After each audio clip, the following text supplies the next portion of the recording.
Hey guys, welcome back to the channel. This is story about what if neglected Naruto has Madara's memories part 1. Before I start, please do support for more amazing content and comments for part 2. Do consider to subscribe my channel and share my video to your friends and check out the description as well. Let's start the video. Hugging the edges of buildings and fleeting through the shadows, a small figure makes its way toward a gargantuan monument with 4 distinct faces carved onto it. Judging by the burst of speed in between momentary pauses of caution, one would deem that the figure is in incredible urgency. Upon closer inspection, the small figure is revealed to be a young child, no more than 6 years of age. A young boy, evidently, possessing a mask of panic and dread. He glances over his shoulder, hearing the angry shouting of the villagers of Konoha, and quickens his pace. Kill the demon! Avenge our families! We must finish what the Force started. He always hears their curses as he walks the streets. He constantly endures their angry glares and scathing looks. Yet, on this day, it is always worse. October 10th, the annual Konoha Village Festival that marks the day that the 4th Hokage defeated and killed the demon fox that assaulted the village 6 years ago and sacrificed his life to do it. Incidentally, this day also happens to be the young child's birthday. A taint of moonlight ripples down through ash-gray clouds, illuminating the boy's face in a pale and cold glow. He has soft features that accentuate innocence of youth yet, at the same time, are adorned with angular edges honed by emotional turmoil. His cheeks are faintly marked by thin lines resembling whiskers, nearly unnoticeable on his already fair complexion. Pale blonde hair that blends in with the moonlight in an eldritch fashion, wildly crowns his head. It is his eyes, however, that reign as his most prominent and memorable features. They are twin pools of sapphire that shine through his weak and sorrow-filled aura. They sparkle with a mischievous intelligence, and radiate that childish mirth found in all but the most depraved young. However, if one was to closely inspect those eyes, one would be alarmed to find a different shade of his eyes touching the edges of his irises. Hard glacial ice was slowly creeping over the eyes. Uzumaki Naruto. Orphaned and alone, he is hated and loathed for reasons unknown to him. He has spent the years of his very short life hiding and surviving in an environment of abuse and suffering. He knows only anger and hate and feels only sorrow and angst, leading him to adopt a persona of a cheerful and vibrant prankster, which, in truth, is but a mask to draw attention to himself and hide the crushing grief he is burdened with. Man, oh man, why didn't I listen to the old man, he says in regret. He recalls how his surrogate grandfather, the 3rd Hokage, had told him to come to the Hokage Tower first thing in the morning, where he would be spared from the villager wrath, and not to leave until the next day. Unfortunately, the characteristic impatience and quick settling of boredom in youth got the better of him, and he had left the safety of the Hokage's office to find some entertainment. Naruto could hear the shouts getting louder and louder, which could only mean that he is about to be caught and obtain a viscous beating. Again, he quickened his pace and arrived at a large tree growing into the side of the Hokage mountain. It was an impressive oak, the largest in the entire village. He never really came to this part of the village, so he didn't see it too often. He stood in awe of the majestic tree, momentarily forgetting his plight. He remembered the words the old man had spoken to him too long ago when they were walking through here. Flashback. Naruto was walking hand in hand with Hiruzen Sarutobi, the 3rd Hokage. He was a wizened old man, possessing a vast wisdom obtained through years of hardships and struggles for the sake of his people and village. He took a puff from his pipe and let out a ring of smoke. His eyes crinkled as a smile spread across his face. Ah, look Naruto, we have arrived at Haim-sama's garden, the old Hokage proclaimed merrily. Haim-sama, where? The bright-eyed blonde looked around expecting an actual person. Right in front of you, my boy. Huh? The boy said quizzically while scratching his head. Gigi, you're showing your age. There's no one in front of us. All I see is a giant tree. Sarutobi chuckled to himself. That is Haim-sama Naruto. She has been with us since the beginning of the village and silently watched over us. Again, Naruto looked puzzled. Why would you call a tree Haim? He asked.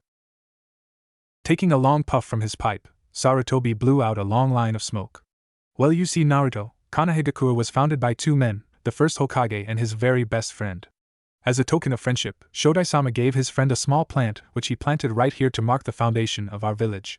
That's how Haim-sama came to be. She has been graced by the hands of both our founding fathers. Wow! That's so cool, exclaims the boy excitedly. Hey Gigi, were they strong? Sarutobi began laughing loudly. Were they strong? They were the absolute strongest. Entire armies fled before them, and it was said that together that they were invincible. Wow! Did you ever meet them? Why, yes. I did, as a matter of fact. I met them when I was around your age. Truth be told, When they weren't busy running the village, they were often found right here. I saw them here on many an occasion. Flashback end. Naruto was brought out of his reverie by the angry curses that were coming from behind him. Not wanting to take his chances on running away, he decided to climb and hide in the foliage of the tree. Climbing higher and higher, he settled down at the top of the massive trunk where branches, thicker than the length of him, shot off skyward. Peering through the branches for his pursuers, Naruto felt something where he was sitting. Standing up, he ran his hands over where he was seated not a second ago and felt something. Upon closer inspection, he found that it was the Konoha symbol that all Konoha shinobi wear. Yet the weird thing was that it wasn't carved into the tree, rather, it was growing out of the tree like the knots at the trunk. Suddenly Naruto froze. He could feel the villagers closing in on him. He didn't know how, but he could always feel people and their moods. It was strange, and he never told his Gigi in fear of being ostracized for being different. He did as he always did, he hid within himself. He went deep into his own mind and retreated from the world, making his presence as small as possible. He did it often when he was being chased or targeted. He did his best to be invisible and hide himself from aggressors. Damn it! Where did that demon bastard go? Maybe it ran somewhere else. Let's go look. No! It has to be here somewhere. We have the place surrounded. That fucking monster couldn't have gotten away. Hey, check the tree. He might have hidden it. Naruto's blood froze.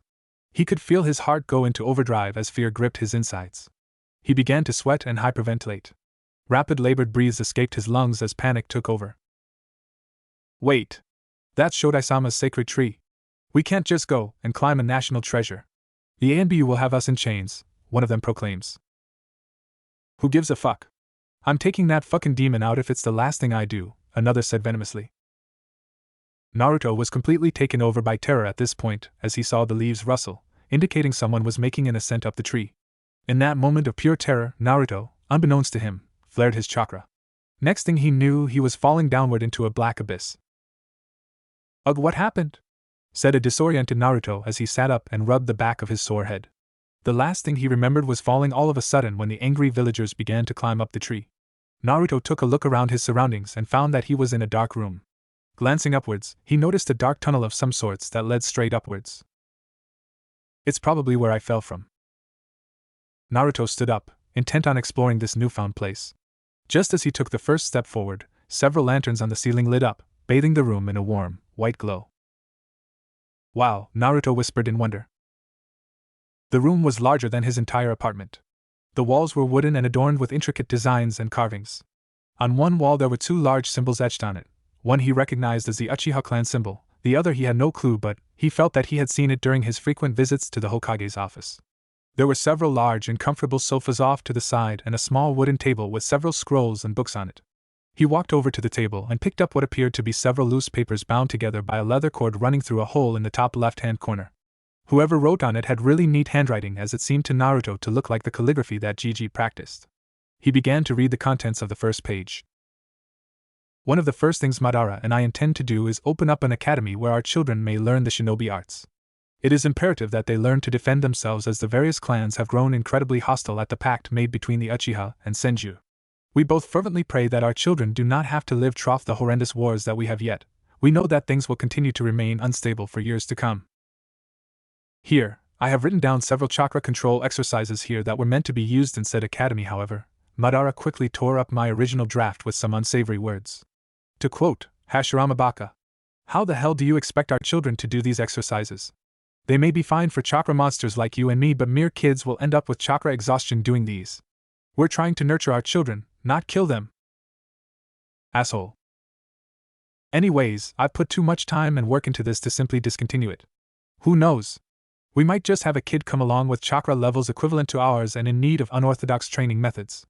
So without further ado, I present to you Chakra Control for Monsters by Hashirama Senju. Naruto put the booklet back down on the table. Sounds interesting. I should tell Gigi about this place, but first I gotta find a way out. He walked away and headed towards an archway that led into a long hallway. Naruto headed down it and saw that there were several more archways along the hall, and that it ended in a dead end. Peering through the first archway he gasped at what he saw. A massive chamber with a ceiling so high that Naruto couldn't see anything except a black expanse. He noticed on the wall adjacent to the entrance that there are several weapons lined across. Knives, kunai, katanas, nodachas, bastard swords, and several other weapons that he could not identify. However, what caught his eyes was a certain section of the wall that was cleared of weapons save for 3. One was a gunbya with 3 tomo on it. The second was an oversized sword that was easily bigger than Naruto. The last was the most unique of the 3. It was a katana without a guard and shone mercurial silver. Managing to take his eyes off the weapon, Naruto slowly took in the gargantuan room. It's a training room. Realizing the function of the room and deciding there was nothing else to glean from it, he left and went back into the hallway. Looking down the hall, he went to the next archway and stopped before entering. It was filled with rows and rows of scrolls and books. The library was not even half the size of the training room, but it was still impressive. Deciding that it would be better to explore the rest of the compound rather than lose himself in curiosity, Naruto turned around and looked at the last 2 archways. These actually had doors, instead of just being openings in the walls. Opening the first door, he found that it was a rather sizable bathroom complete with a stone shower and an indoor hot spring. Whoever lived here must really have liked their comforts. It's like a luxury hotel here for shinobi. Turning on his heels, Naruto went down to the last room and pried the wood in the doors open. This room was distinctively smaller than the other 3 and was rather empty for the most part. The only noticeable furniture were 2 simple beds on opposite sides of the room. Naruto noticed, however, that between the 2 beds, the wall was covered in pictures. The largest of which depicted 2 men with their arms draped over each other's shoulders and smiling widely. One of the men had long straight black hair and tan skin. Naruto recognized this man as the Shodaime Hokage because he often saw a picture of him in Gigi's office. The other man also had long black hair, except that his was wild and disheveled. He had a pale complexion that made Naruto think about the Uchiha police force that would always follow him to make sure he did not get into trouble. Naruto looked at some of the other pictures. One of them was of the Shodai standing next to a beautiful woman with red hair.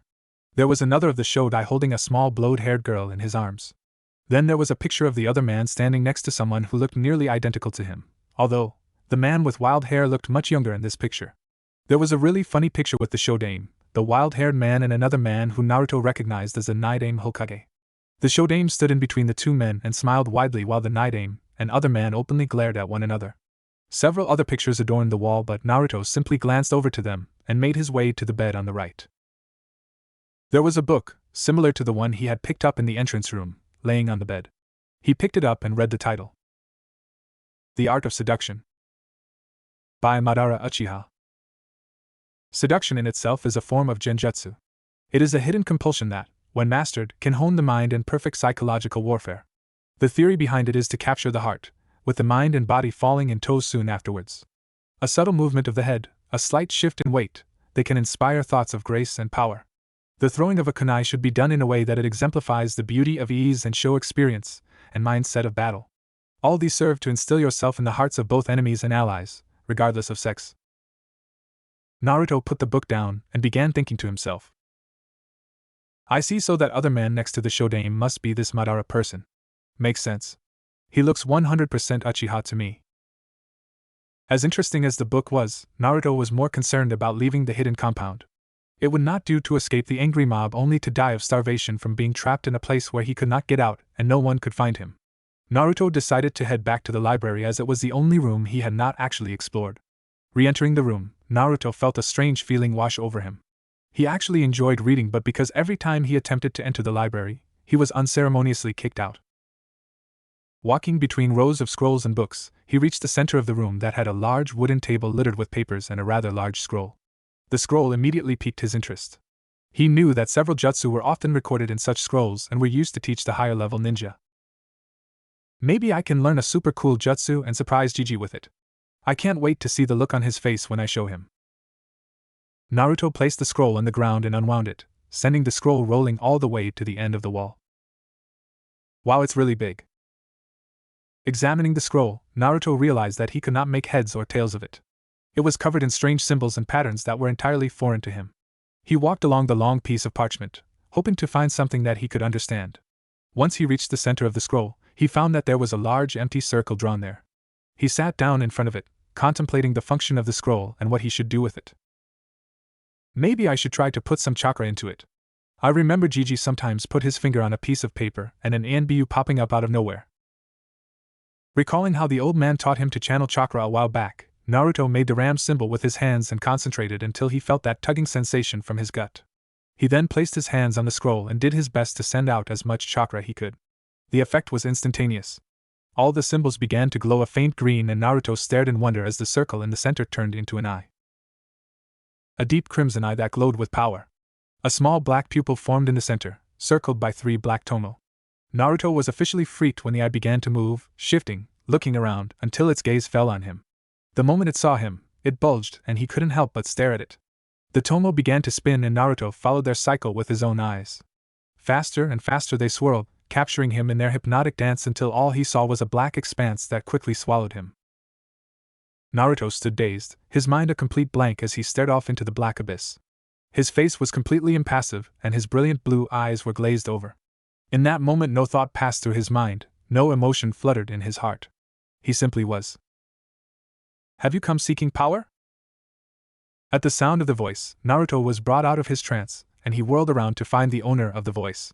He found a tall young man staring down at him, arms crossed. He was dressed in red armor reminiscent of a samurai. Underneath the armor, he wore a full black sleeve shirt and had his hands covered with gloves. Dark leather boots laced over black pants, made out of the same material as his shirt. On his back was the war fan that Naruto had seen in the training room. The young man had pale white skin and thick, wild disheveled black hair. His eyes were the same as the strange eye that he last remembered seeing. Wide-eyed, Naruto breathed, Madara Uchiha. Indeed, little one. And who might you be? Madara's voice was sharp and strong, one that was used to giving out commands. I'm Naruto Uzumaki sir, Naruto gulped. Madara's eyes narrowed and he studied Naruto up and down. Interesting. So my first pupil possesses neither his eyes nor his body, rather his chakra, Madara mused. As Naruto put on a confused expression, the Uchiha legend quickly snapped a question. Tell me, young one, you found a scroll and channeled your chakra into it, and then found yourself here, did you not? Naruto simply nodded dumbly. That scroll is a training method Hashirama Senju, and I developed so that we may train future generations without having to pull capable soldiers from the front lines to fill teaching positions. It is a work of genius on our part, truthfully. Jutsu may be sealed away to be used on the battlefield without the expenditure of chakra or time-consuming hand seals, but what we did was far more complex. An intricate system of several seals coupled with a reverse matrix allows for the absorption of chakra and the casting of an indefinite space-time jutsu within a genjutsu. Madara said all this very smugly, but Naruto had no idea what he was talking about. He just continued to stare at the man, still attempting to process the fact one of Konoha's founders was standing in front of him. Upon realizing that Naruto had not understood a word he said, Madara simplified it for him. Scroll takes your chakra and converts it into mine, then casts the genjutsu on you. Oh. Madara resisted the urge to shake his head. Still, I'm surprised you activated it. It takes a large amount of chakra for the genjutsu to be cast. It is why Hashirama and I never utilized it. It is impractical for training young children. Hey, does this mean you're going to train me? Naruto asked excitedly. The idea of being trained by a legend was too good to be true. Madara stared at the young Uzumaki for a while, taking in his bright smile and studying his childlike persona. Madara was not fooled. He could see past the mask that the boy put on. There was a deep grief hidden in those eyes. The glacial ice creeping into those star sapphire eyes had not gone unnoticed by him. Curious, he decided to test the child. Hold out your hand. I will ascertain your worth. Using my hand? How does that work? Madara's eye narrowed and Naruto's hand quickly shot out, and he muttered an apology. This was not a man who you question, Naruto realized, because at that moment he became very frightened. He decided that it would be best to simply obey and shut up. Madara took hold of the boy's hand and closed his eyes in concentration. They stood in this position for several minutes until Madara dropped Naruto's hand and opened his eyes. Naruto couldn't help but notice that his eyes were filled with bitterness and also held an undercurrent of sadness. The Uchiha himself was sorting through the memories he had just viewed in Naruto's mind, and suffice it to say, he was pissed. It seems we failed, old friend. According to this boy's memories, our clans are practically extinct and Konoha has degraded into the bigotry and ignorance that led to the very loss of our families. The very thing you and I fought so hard against. Sighing, Madara took in the sight of the boy in front of him, so filled with hope and innocence. A profound sadness washed through him at the realization at what the very village he worked so hard to create did to this child. He couldn't help but remember raising Izuna, who had that same smile. It was disturbing what the young Uzumaki went through. It was just as bad, if not worse, than his own childhood of constant war and bloodshed. No, it was definitely worse. Madara had been raised in war, this child had been abused in peace and false safety. I have gone through your memories, young one, and I've made a startling discovery. Naruto's smile faltered. Did I fail? Tell me, Naruto, do you know what the Bijou are? Bijou, the young boy asked innocently. You mean like the Nine Tails? Indeed, the Kyuubi is amongst the Bijou. They are beasts of unimaginable power. During my time, Hashirama and myself were the only ones capable of subduing one. Naruto smiled up at the Uchiha and said, yeah, but the fourth managed to kill the Kyuubi. No. He did not. Huh. The Bijou are living masses of chakra. They do not possess a soul like other living creatures. Therefore, they cannot be killed. As embodiments of nature, they are truly immortal. This was nothing like the story that Naruto had heard from Jiji. If the fourth didn't kill it, then what happened? Madara, having made his decision, began laying the foundations of his recently formed plan. They cannot be killed, but they can be sealed. However, a creature as powerful as the Kyuubi can only be sealed in a human. More so, that human must be very young so that its flexible chakra coils can adjust to the Bijou's chakra, else they will die and release the Bijou. You mean to tell me that the fourth? Naruto never finished his sentence as realization dawned on him. The curses, the hate, the way he was always called demon. Then there was how his birthday perfectly coincided with the day of the Kyuubi attack. Naruto couldn't say anything. He was abused his whole life, and the people who he had actually trusted had lied and betrayed him. Tears formed in his eyes, but before they could spill out, a harsh voice entrapped him. Naruto Uzumaki, Madara's eyes glowed crimson and he crossed his arms. He stood tall and proud, his face etched in a grim mask. I have seen men 5 times your age and veterans of many battles who would have ended their own life if they were forced to go through what you have. You have an unyielding will and a very noble bloodline to back it up. I will offer you a deal. A deal, Naruto sniffed as he wiped away unshed tears. Yes. The scroll has converted enough of your chakra into my own to allow me to perform Ningen no Umarekawari no Jutsu. What does that do? It allows me to send all of the chakra I have into your body, modifying it into my own. Madara had to suppress a chuckle at Naruto's look of horror. Do not worry, you will not turn into me, but rather, it will be as if parts of your physiology will change to resemble my own. Almost as if you were my child who inherited my genes. The change will not happen all at once but, gradually over a period of few months. You will inherit my knowledge as well as my powers, which coupled with your Uzumaki and Senju blood, will make you stronger than I ever was. Naruto mulled it over in his head. He could gain the powers of one of the most powerful shinobi to have ever lived, in exchange for some changes in his body that were bound to change anyway due to human growth. What do I have to do in exchange? You did say deal. Madara smirked.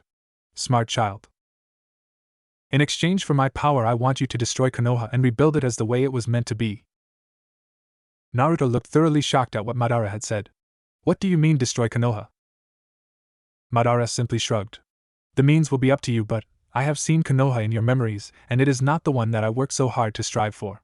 Hashirama and I gave up a lot for the village, and in no way did we mean for it to turn out like this. My terms are this: realize the dream of the Uchiha and Senju clans by making Konoha the most powerful village. Make it so it longer has to suffer the loss and tragedy of war. If an enemy does emerge, our power must be so great that simply by turning our gaze on them they will falter in despair. Naruto crossed his arms and tilted his head as he thought about. In all honesty, Madara was pretty much asking him to become Hokage, which was already his dream. Looking up at the legendary Uchiha, Naruto nodded and said, deal? Perfect, Madara smiled as his Sharingan began to spin madly. Chakra in its simplest and purest form desires one thing: balance. Push and pull. In and out. Yin and yang.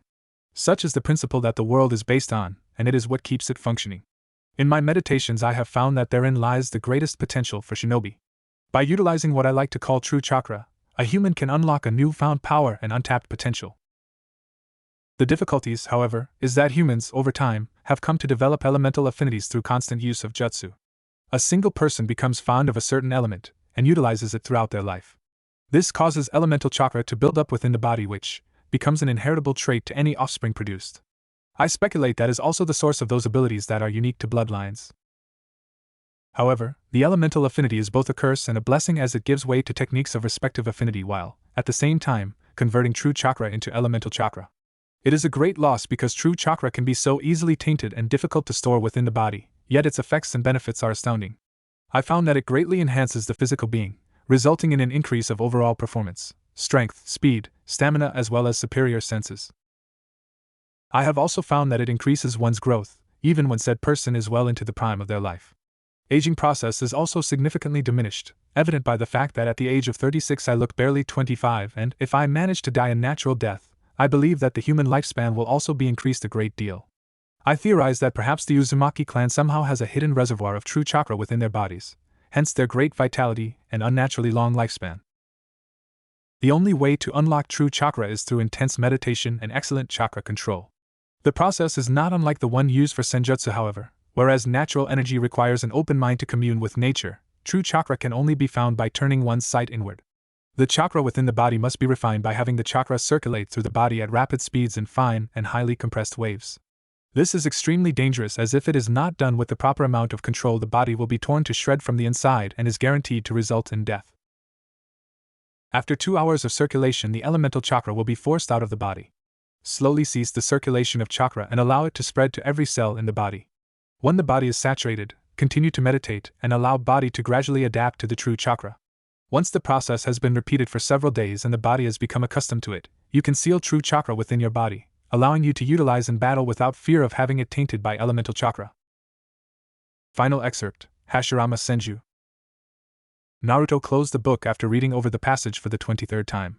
He couldn't help but marvel at the wonders that the Shodaime had discovered. Where the man found the time to experiment on jutsu and his crazy theories with all the wars he fought in, Naruto didn't know. Not to mention there were several dozens of more works that he had authored down in the hidden compound. If the writings of those two had been released to Konoha instead of being hidden down here, the Fire Country would be ruling over the entire continent, the young boy thought. As Naruto got out of the chair and headed out of the library, he went towards the bath he was so fond of using. Entering the luxurious room, carved entirely of stone, he headed over to the counter and stripped out of clothes and carefully examined himself in the mirror. The Shodaime Hokage had been correct. After a year of utilizing true chakra, he had grown quite tall and his body had become more lean and defined. He was easily the strongest 10-year-old in the village. It had been 4 years since he discovered the compound hidden away by Hashirama and Madara. 4 years since Madara had poured his chakra into him and had given him access to the ancient Uchiha's power and abilities. Again, looking at himself in the mirror, Naruto took notice of the changes that occurred within him over the few months after Madara had performed his technique. His usual pale blonde hairs had grown thicker and wilder with deep black color seeping into their roots. His features had become more angular, and he even took on Madara's jawline. To him, his most significant change had been his eyes. Eyes, which were once a brilliant and shining sapphire, were now cold glaciers. Focusing chakra into his eyes, he watched impassively as they turned into a deep crimson and 3 black tomo formed around the pupil. It was amazing. The true chakra already enhanced his vision a great, and coupled with the Sharingan his eyesight was probably the best in the entire world right now. He channeled even more chakra into his eyes, feeling the chakra twist and grow heavy. The sensation was always a strange one for him. It was as if cold ice water was pouring itself onto his eyeballs, which was strange because according to Madara's memories the sensation should be a burning one. Staring in fascination as his eyes changed shape and he watched as the colors reversed themselves. The tomo grew and turned a vivid crimson, as a 3-armed swirl, reminiscent of a galaxy of stars surrounded by the black void of space, formed. This was Naruto's personal eternal Mangekyo Sharingan. He believed that due to his Senju and Uzumaki DNA, it shifted from what would have been Madara's original one. Not that it mattered. He had perfected his Sharingan and took it to heights Madara never could. Deactivating his EMS, Naruto slipped into the hot waters of the underground spring. Oh yeah, say what you will about the two founders of Konoha, they knew how to relax in style. He had spent the first 2 years after Madara had performed the Ningen no Umarekawari no Jutsu doing nothing but chakra control exercises and physical training. With Madara's massive repertoire of jutsu at his command, he really didn't need to learn any additional jutsu for the time being. Of course, the most challenging thing in his training regime happened to be his physical growth. With growing taller and his limbs getting longer at a rapid rate, it proved extremely difficult to keep up with his taijutsu and kenjutsu training regimes. He became uncoordinated and sloppy in his movements. It was ridiculous to have mastered several katas and styles to only become disordered in a couple of months because he overreached or struck too wide. It was the main damnable reason that he was still stuck attending the ninja academy. He would have left the damn place if he didn't have a good enough performance to get hell out of there early. Here he was, capable of pulling off Kage-level ninjutsu and having chakra control not seen since the first Hokage, and stuck in an academy filled with children who could barely lift up a sword, let alone swing it. He was actually capable of passing the exams. However, he would be forced to use higher-level techniques that would give away his advanced training. The worst part was, since the council became fearful of another Itachi Uchiha, they rose the graduation age from 12 to 14. I should be out there putting my plan into motion to destroy this pathetic weak village and replace it with my own. Not wasting my time with untrained brats, Naruto thought vehemently. Getting out of the spring, Naruto grabbed a towel and dried himself off. He went back to the counter and mirror to put on fresh clothes. Throwing on white cargo pants and a sleeveless black top, he placed a black haughty over his head that had the Uzumaki symbol tailored onto its back in dark blue. Leaving the bath, he sent himself over the massive training room and without any hand signs made 51 shadow clones. The odd number being because one would have to go to the academy and suffer through the cumbersome lays of prepubescent drama. Oh wait, today is taijutsu practice day, damn it. I'll have to go myself. He could easily take any academy student or chunin instructor, but it was always best to be cautious. A true shinobi is always looking for the unexpected and never takes any unnecessary risks. It wouldn't do for the instructors to learn he was capable of performing a kinjutsu like the shadow clone technique. It raised too many questions and brings unwanted attention. No, the best thing to do would be to act as normal as possible and have slightly better than average performance. He then divided his clones to train while he was away. 10 would work on taijutsu, another 10 would work on kenjutsu, and 20 would work on mastering the various jutsu he had sealed away in his head. As for the last 11, they would read Hashirama's and Madara's personal works and other documents the two had stored away down in his secret sanctuary. As left for the entrance of the compound, he expanded his senses to see if anybody was near the tree that hid his hideout. One of the great joys Naruto had discovered was that he was a sensory type and had prodigious skills in that field. Finding that there was no one around, he left, and performed a shunsin to the academy with a sigh. As Naruto walked onto the academy grounds, he immediately felt several chakra signatures hidden away and following him. It had become a daily game for him and his clones to lose the Anbu that followed him around town to keep watch over him and make sure he kept out of trouble.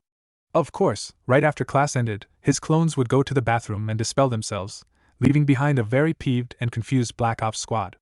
At one point, the Sandaime had even asked if he would be willing to help train rookie Anbu by allowing them to use him as hunt and retrieve missions. The practice was discontinued when each and every one of them failed. Naruto glanced up at a tree where an Anbu was discreetly hidden away and waved towards him. There was a slight rustling of leaves to let him know that the Anbu acknowledged him. Over the years he had become familiar with their chakra signatures and had eventually let them know that he was aware of their presence. It was strange, really. 90% of the village hated him, yet the division of shinobi that carried out covert and secret tasks under the direct authority of the Hokage shared a bond with him and accepted him. Hell, he was allowed to freely roam Anbu headquarters that was even off limits to most jonin. It was the only place, aside from the Hokage's office, that he was treated like a normal child. However, there used to be another group that followed him, but they had different chakra auras and practically no emotions traceable to his senses. They also looked different. For one, their masks weren't animal-themed, rather, they were entirely blank and had engraved upon it. Not knowing what to do about them, he actually went to the old man to ask about them when he was around 8 years old. Granted, he had to indirectly inform the elderly Hokage that he was a censor, but it was worth it. Naruto inwardly smiled at the memory that led up to that particular visit. Flashback. Naruto made his way up to the Hokage's office and nodded at the ANBU standing guard as he was regularly seen coming and going. Continuing down the hall, he went straight for the door, and being stopped right as he reached the doorknob. Hey! Who do you think you are?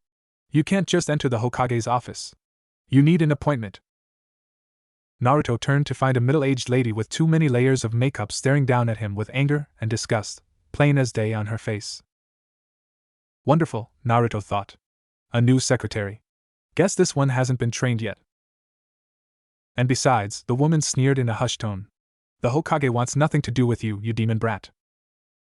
So it's going to be like that, huh? Naruto thought as he raised an eyebrow. Then he abruptly turned on his heels and marched back down the hall towards to the two ANBU, which one of them he recognized.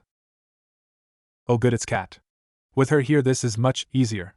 As soon as he got close, he activated one of Madara's most powerful and devastating dojutsus.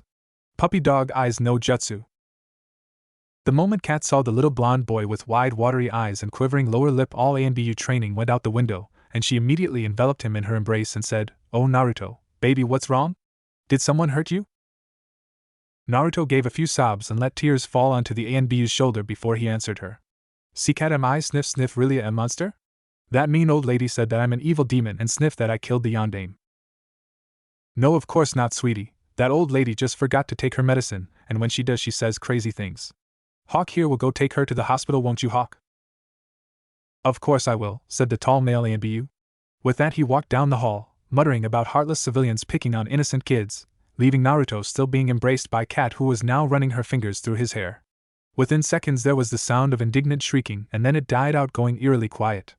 Hawk returned carrying an unconscious secretary across his shoulder. I'm taking her to the hospital, okay? She won't bother anyone anymore. Naruto simply nodded and wiped a tear away as Hawk left with the rotten bitch.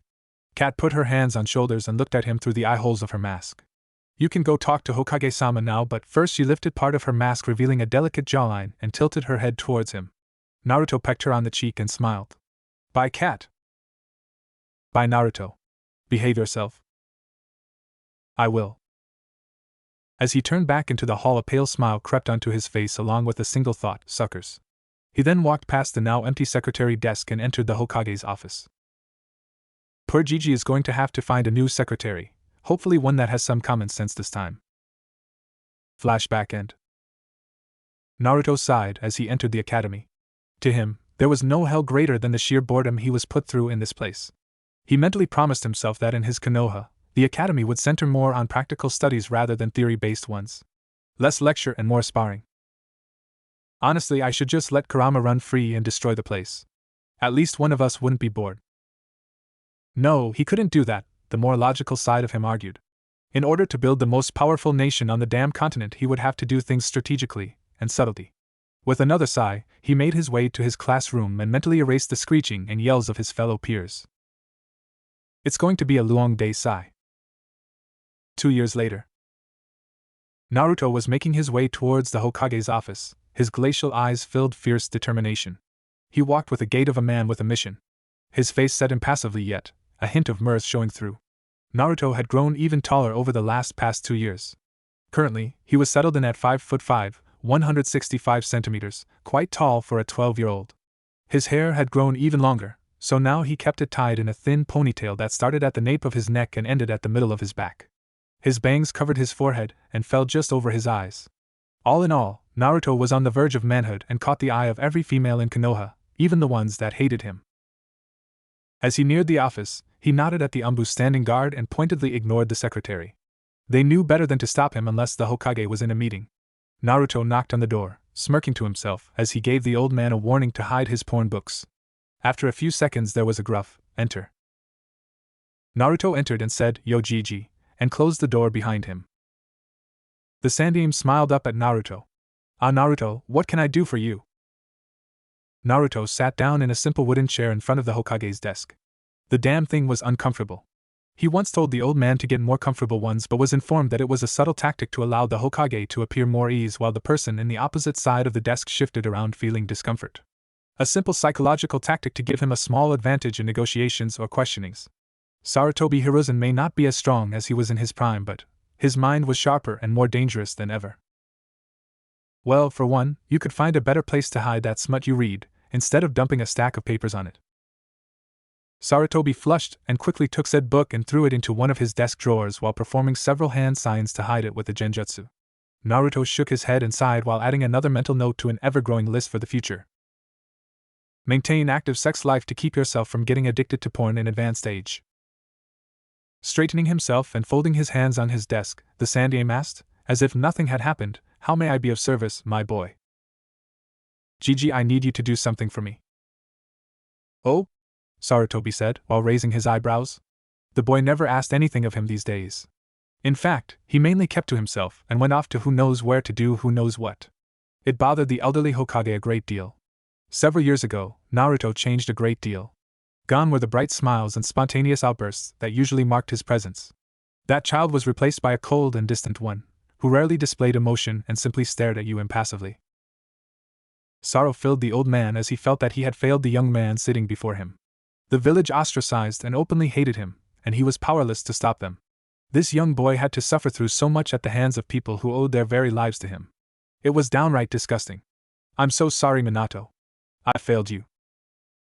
"Gigi, I want you to pull me from the academy," Naruto said. Whatever the old Hokage was expecting, this wasn't it. He immediately began spluttering, and Naruto, but why? It's your dream to become Hokage, isn't it? My dream is to change Konoha for the better and make it unrivaled, he answered coolly. Being Hokage isn't necessarily a must in order to accomplish that. The Sandaime Hokage stared at the young man who used to scream to the world that he would take his place as Hokage when he was a small child. Naruto, what has this village done to you? Thought the Sandaime sadly. As for the why, well, to be frank, the academy is more of a deterrent rather than a beneficiary at this point. What do you mean a deterrent? He asked Naruto, in wonder. Closing his eyes and sighing, Naruto thought over on what he was about to do and decided it was worth it. Opening his eyes, he fixed the Hokage with a dead serious look. Can you secure your office? He whispered. Immediately shifting from a doting grandfather to a Hokage meaning all business, Sarutobi nodded and activated the privacy seals in his office. Looking at the young man and staring back at him in all seriousness, he asked, What is this all about, Naruto? I know about me being a Jinchuriki, and before you even ask how, let me just say that the signs are all there and all you have to do is carefully read them. In fact, I'm positive the Aburame and Nara in my class have figured it out. You might want to talk to their parents. Ignoring his surprise, Sarutobi decided to pursue Naruto's reasoning. Do you fear that those two will tell others and that you will be forced to leave? Pfft, I couldn't care less about them, he said coldly. The academy has nothing to offer me. I estimate my abilities to be around mid to high chunin. Do you have proof of your claim? The Hokage asked seriously. Naruto simply held out his hand and gathered chakra in the middle of his palm. Within moments a sphere of ice blue, rotating chakra filled his hand. The Sandaime stared eyes wide and mouth agape. Rasengan! But how? Mom and Dad both left a chakra imprint within the seal. They passed down several useful things for me to know. For instance, the Kyuubi attack was the doing of a Rouge Uchiha.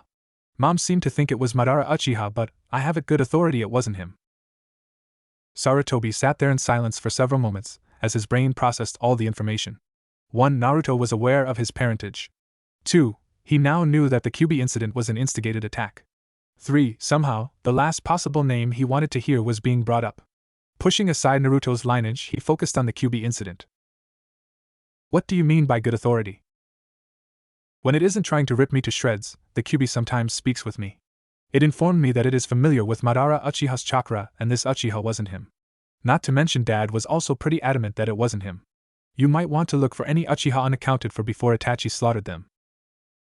Sarutobi sighed as he leaned back into his chair and ran his hands over his wizened face.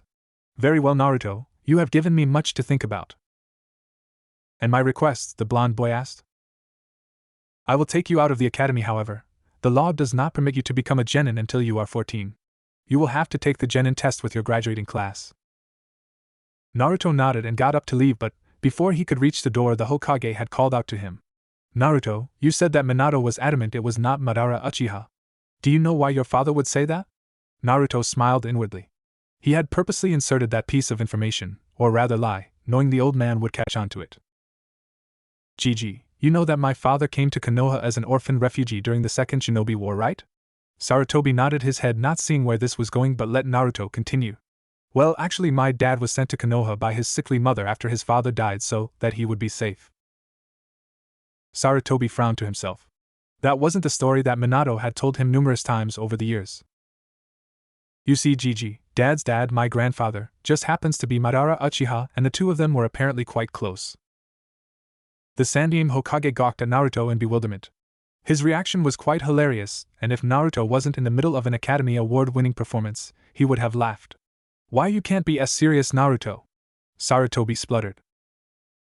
Naruto closed his eyes in a silent sigh, and the Sandaime stared in horror when he reopened them. A pair of fully mature Crimson Sharingan stared at the old Hokage. Ironic, isn't it? The Leaf's greatest hero happens to be the son of its greatest traitor. Sarutobi was mentally exhausted at this point. Naruto had let on just one startling revelation after the next. To think that Minato of all people was the son of Madara Uchiha was a near impossible concept. Yet here was Naruto. Minato's son was staring down at him with the Sharingan. Gigi, I am not in the habit of handing out family secrets. I trust that you will keep this to yourself. All of it. Sarutobi simply nodded absently, still attempting to absorb the shocking revelation about his successor/predecessor. Good. Also, I would like to tell you that I do not begrudge you on your choice to keep my parentage secret. It's bad enough that Konoha hates me. I do not need IWA and Kumo on my ass as well. Falling out of his thoughts, the Sandaime fully realized the weight of Naruto's words. I am sorry, Naruto. I really wished to tell you, but your safety was paramount. I also wish that I could have announced it to the people to keep you from being hated, but the elderly Hokage sighed as his shoulders slumped. No need for apologies. I will be going then. The Sandaime was shocked, again, when Naruto seemed to be sucked into a hole in the air and simply disappeared without a trace. That boy is bad for my heart, he thought to himself while chuckling. The sun was setting behind the Hokage monument, making the lone figure sitting on top of the Yondaime Hokage's face invisible. Said figure had a maniacal smile spread on his face that, if seen by the Konoha civilians, would ensure mass panic and mayhem. The old man's guilt makes him easy to manipulate. Sentimental old fool. His actions have divided the village into numerous factions. Clans, civilians, and shinobi groups are so busy vying for power that they leave Konoha weak. The space a few feet from Naruto became distorted and one of his clones walked out. It walked over to him and handed him a scroll. The documents you specified are sealed within, said the clone before poofing out of existence. Naruto smirked as the clone's memories were added to his. The documents were entirely legal, though the method of obtaining them were entirely illegal. The end justifies the means after all. Time to pay a visit to one dad's old friends, Naruto muttered to himself. Standing up, he swallowed himself in Kamui as the maniacal smile reappeared onto his face. Phase 1 of his plan had begun. Drip drip. Drip drip. Slowly, a pair of eyelids lifted, revealing eyes akin to the northern seas captured in the frigid white wastes of the poles. Glazed over, not fully aware where they are, the eyes watched as ripples travel through the water below and flow into seemingly endless darkness. Drifting there for several moments, the eyes simply stare off into nothingness. No thought could be discerned from them, nor any brief fleeting of emotion. Apparently empty as the space they were currently located in. Yet a subtle shift in the ripples causes the eyes to stir. As the glaze over the eyes drifts away, the water below begins to slowly frost away and, as the eyes completely clear, the entire scape turns into a frozen expanse of snow and ice. The darkness recedes, leaving a pale gray sky streaked with hues of gold and pink. I don't see a battle raging outside. If that's not the case, what's with the visit? Getting lonely, brat? A single icy eye peers through blonde locks over a black-clad shoulder towards the direction of the heavy and deep voice. Turning completely, the eyes stare up unimpressed at the sheer mass of blood red, clashing terrifically with the white and blue realm. Resting upon colossal human-shaped claws rippling in crimson fur, an equally massive head sporting a Cheshire grin filled with man-sized fangs, took over the vision of the glacial eyes. Peering into the cold eyes was another pair of the opposite affinity, seeming of raging fire as scarlet irises pushed against ink-black slits, each color trying for dominance. The sound of pulsing gales came around as tails rose like great leviathans and thrashed about. Sorry. Got lost in thought. Didn't mean to disturb you, the softer yet equally strong voice responded. The snow reverberated as a dark chuckle raced across the hollow field of ice. Then I suggest you leave, the powerful voice growled in amusement. The little snake is about to ensnare you. With that, a massive claw smashed down onto the opposite eyes and the body they belonged to. Naruto's eyes snapped open as he was forcibly ejected back into reality. He glanced at the halls covered in dark gray tiles and realized he was walking down an Umbu headquarters corridor. Before he could recall his intentions, a soft pair of somethings were pushed against his back as arms encircled his waist. Immediately a mask of annoyance fell onto his face as his cheek was squished together with another person's. "Na, are you Chan? Were you planning on leaving without seeing little old me?" a sultry female voice whispered in his ear. "Anko," Naruto replied curtly. "Ah. No need to sound so cold, Naruto-chan. Say, how do you get your skin to be soft and creamy?" Anko asked while continuously rubbing her cheek against his. Naruto closed his eyes in a silent sigh of annoyance. "You know, most women would kill to have skin like yours, not to mention the pleasure of feeling it rub against them during a hot and steamy night." At this point, Anko's hands had entered his kimono top and were now freely exploring his pale chiseled chest. 1. I wouldn't know anything about that. 2. You're molesting me. Anko had moved her head down and was slowly nuzzling his collarbone with her chin. "How cute, Naruto-chan. Are you saving yourself for your Wani-sama? And it's not molestation if you're enjoying it," Anko whispered seductively. Unresponsive, Naruto turned his neck and bit Anko's exposed ear. Hard. With a yelp, she sharply elbowed him in the solar plexus, and he was forced to let go. She then swiftly turned, neatly tripping him in the process, and quickly mounted him, giving him a full view of her. She was a beautiful young woman with purple hair, barely into her 20s, and was wearing a long pale yellow trench coat over an armor mesh shirt, and a mini skirt that was more mini than skirt. In the few seconds Naruto had been appreciating her air assets, Anko had him pinned to the floor with ninja wire and kunai. Normally this would have been easily avoidable for Naruto, but he had to keep up with his facade of being only Chunin level. Anko had proceeded to undo Naruto's kimono top, and slowly traced the tips of her fingers across the smooth muscles of his abs. Anko, Naruto deadpanned. She stopped to stare at him. Enough. No, she smiled cheerfully and in the blink of an eye, slashed a kunai across his cheek and began lapping up the blood that was flowing. However, due to Naruto's accelerated healing, the wound quickly closed. In response, Anko gave an insane smirk. That's what I love about you, Naruto-chan. I can keep cutting you and cutting you. As soon as she said that statement, she slowly drew a line across his chest and began dragging her tongue across the ruby droplets that formed. You really should stop doing this, Anko. But Naruto-chan, it's so much fun. If you keep this up, one of these days I'm going to rape you, he said in a completely cold and neutral voice. Anko felt shivers travel up her spine and looked down at the bound young man with angelic features with deep hunger embedded into her eyes. She began grinding her hips across his lower abdominals. Naruto-chan, she moaned. You're making me horny. A shadow of a smile crept onto his thin lips. By Anko. Anko went wide-eyed and said, Don't you depoof. Before she could finish her sentence, Naruto burst out of existence in a cloud of smoke, leaving Konoha's snake mistress livid and streaming curses loud enough to be heard throughout the Anbu HQ. Sitting on top of Anbu headquarters, the corners of Naruto's mouth twitched as the Shadow Clone's experience was transferred to him. If it wasn't for the fox's warning, he'd be trapped with a sadist with a snake fetish.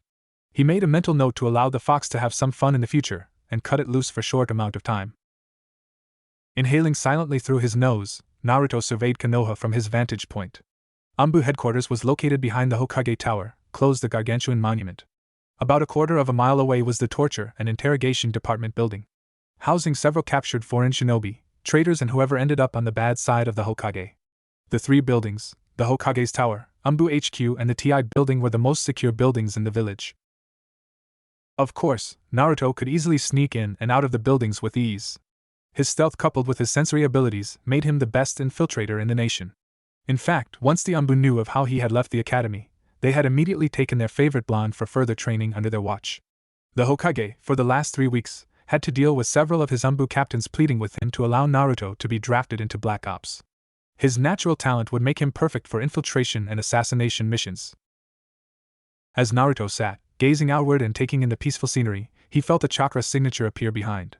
He slowly moved his head to gaze over his shoulder at the person and found an Anbu with a sparrow mask. The Anbu winced as the cold frozen eyes locked with his own. He knew of the boy but interacted with him very little. A lot of the upper-level Anbu were on friendly terms with him, but the rest normally stayed away. The kid had an aura that screamed danger to the elite shinobi. The way it was so cold and even oppressive gave him the presence of a silent killer. It was an all-too-familiar aura, identical to one of Konoha's greatest traitors, Itachi Uchiha. Breaking away from that frosty gaze, the Anbu felt shivers travel through him. Uzumaki Naruto, you are to report to the Hokage's tower, and immediately make your way to the council chambers. Clear and concise, the Anbu delivered his message as he was ordered to. However, Naruto simply returned to look back at the rooftops of Konoha, acting as if he had never heard the Anbu. A full minute passed as the two stayed perfectly still. When the Anbu finally decided to reiterate his message and stepped forward, Naruto burst into hundreds of black butterflies, leaving behind a faint dust cloud of dark purple. Too much like Itachi. Naruto strode down the hall and made his way to the heavy white doors guarded by 2 Anbu. As he approached them, he gave them a silent nod of acknowledgement, which they returned before patting him down to make sure he wasn't armed. The only things they pulled off him were 2 scrolls. Though he couldn't see their faces, he could feel they were surprised when they saw that one of the scrolls had the Fire Daimyo's insignia sealed onto it. They gave that one back to him because anything with the Fire Daimyo's emblem was not susceptible to search without the bearer's permission or expressed consent from the daimyo himself. The other one they unwound to examine. Storage scroll, he voiced impassively. One of them nodded before running his hand, laced with blue chakra over the scroll, making sure it did not contain any weapons or harmful substances. After thoroughly checking it, they handed it back to him. They parted the doors and let the young man through. The Sandaime Hokage, Hiruzen Sarutobi, sighed for the 23rd time in the last hour. The council was bickering as usual. Well, to be fair, the civilian side was bickering while the shinobi side was doing their best to ignore their counterparts and curb the desire to kill them. It was the usual ritual that went on and usually resulted in nothing getting done. However, the useless prattle quickly fell away as the council doors flew wide open. In strode a tall young man with flowing pale blonde hair and dark streaks of black in his roots. A black kimono top draped over his shoulders and was open enough to show his collarbones, white and pale. His impassive face, shaped with sharp angles and angelic features, coolly passed over the council. Finally his glacial eyes settled on the Hokage. Sarutobi looked at the young man with confusion and surprise etched onto his face. "Naruto," he breathed. "What are you doing here?" A pink-haired woman from the civilian council stood up. "I believe I can clarify that, Hokage-sama. I was the one who had him summoned here." The old Hokage leveled the woman with a glare, and she shrunk back into her seat. "Councilwoman Haruno. Care to explain your actions?" he gritted through his teeth. "Well, Hokage-sama," the woman said, trying to act dignified. "It has been brought to my attention that this boy," she sneered, "is no longer attending the ninja academy. I would like an explanation as to why, and if he will not be a shinobi, then what is to be done with him?" Several of the civilian council members began to voice their dissatisfaction, saying that Naruto should be forced back into the academy or be put under house arrest. None of them dared to call for his death right in front of him for fear of breaking the Sandaime's law. "It is curious," Naruto's voice broke through the voices of discontent, "that Konoha's governing body is so interested in a single academy dropout. Could there a specific reason for this unreasonable interest?" he asked innocently. Tension filled the room as Naruto's question brought everyone in the council dangerously close to breaking a law concerning an S-class secret. The Hokage, fully aware of Naruto's knowledge of his status, saw the mirth behind his eyes. "Naruto, you devil, what game are you playing?" As the council remained deathly quiet, it was Danzo to Hiruzen's left that broke the silence. "Is this true, Sarutobi? Have you truly pulled the boy out of the academy?" Danzo's question expertly dispelled the tension, while simultaneously brushing away Naruto's question. "Yes, Danzo," Sarutobi sighed, "I took Naruto out of the academy." "May I ask why?" asked the bandaged cripple. "Indeed, Hokage-sama, we deserve to know what the reasoning behind your decision is," said a disgustingly obese civilian councilman. Hamura, one of the Hokage's advisors, spoke up. "Perhaps it would be best if we dismiss the boy before discussing this matter?" Naruto interjected himself in their conversation. "There will no discussion of any sort. This council has no jurisdiction over me." The pink-haired Haruno screeched, "Be silent, brat. We can do what, Eve?" She quickly lost her voice as a cold wave of death slammed down hard into the room, making the Shinobi Council and the Anbu guards tense visibly. Naruto's face had hardened and his entire body was leaking a murderous aura that was pulsating menacingly. The civilian side looked ready to drop as the visible strain on their faces showed, from the oppressive aura in the air.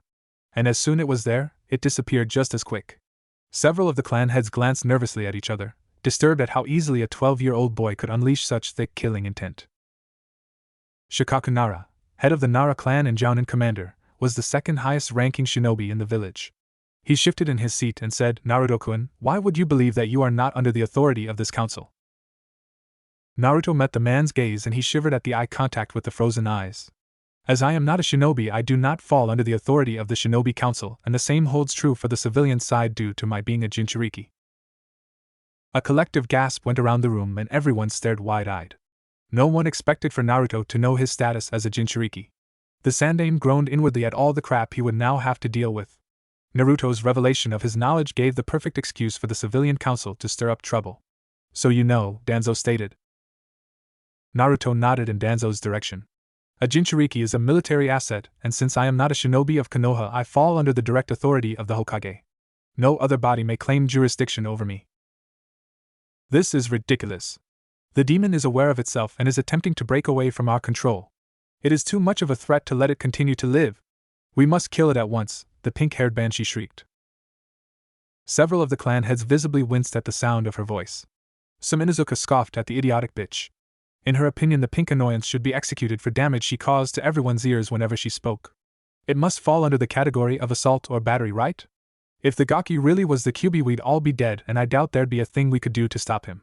So shut up and sit down and give us some respite from that damn awful voice of yours. The squawking woman quickly shut up and sat down while sending a venomous glare at Sim. Shikaku sighed. Naruto is right in the legal sense. This council has no authority over him. In fact, the only time someone other than the Hokage would be able to give him an order would be during war. Damn brat played the rules so well he effectively cut off the entire village's hold on him. The moment we don't have a Hokage, he could walk out the front doors of Konoha, and we wouldn't be able to do a damn thing. Troublesome. The civilian council was now in an uproar. They wanted Naruto confined or dead, and he had, for all intents and purposes, left their control. He's a danger to our village. We should immediately kill him. Our children can't be safe with him around.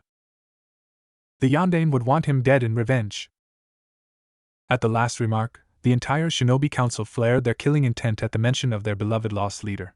Mikoto Uchiha, one of the survivors of the Uchiha massacre at the hands of her son, shot up, quivering with rage. Don't you dare, she seethed. Don't you dare use Minato's name to justify murder. As the council became deathly quiet, Naruto began to do the last thing called for in this kind of situation. He began stripping. And Naruto? Just what do you think you are doing? Sarutobi asked incredulously. By the time he had finished asking, Naruto had taken his kimono top off. Every female in the room blushed furiously as they leaned forward to better appreciate Naruto's smooth abs. Making a one-handed seal, Naruto began to channel chakra, putting everyone, especially the Umbu, on high alert. For the second time, since he entered the room, Naruto caused a collective gasp that ushered throughout the room. Everyone stared as the strange symbols appeared in black over the boy's pale chiseled abdominals. Behold, the last act of the Yondaime Hokage. The seal that prevents the Kyuubi from running rampart, Naruto stated with his head held high, as if the seal was some sort of badge of honor. Many people shifted nervously and averted their gaze as if the smallest act could break the seal and let loose the monster that nearly ended them all. Gigi. Mind telling us all what kind of seal this is? Sarutobi frowned and said, It is an 8-trigram seal designed by the Yondaime Hokage himself. I would know. I was present at the sealing myself. Naruto nodded to himself, and turned his gaze toward Danzo. You wouldn't happen to know how the seal functions, would you? Danzo stared at the boy for a few minutes, inwardly cursing and praising the boy for his tactics. If he said he didn't, he would appear less knowledgeable than Hiruzen and would be deemed weaker. He couldn't lie, not with Hiruzen, Hamiura and Koharu sitting right next to him.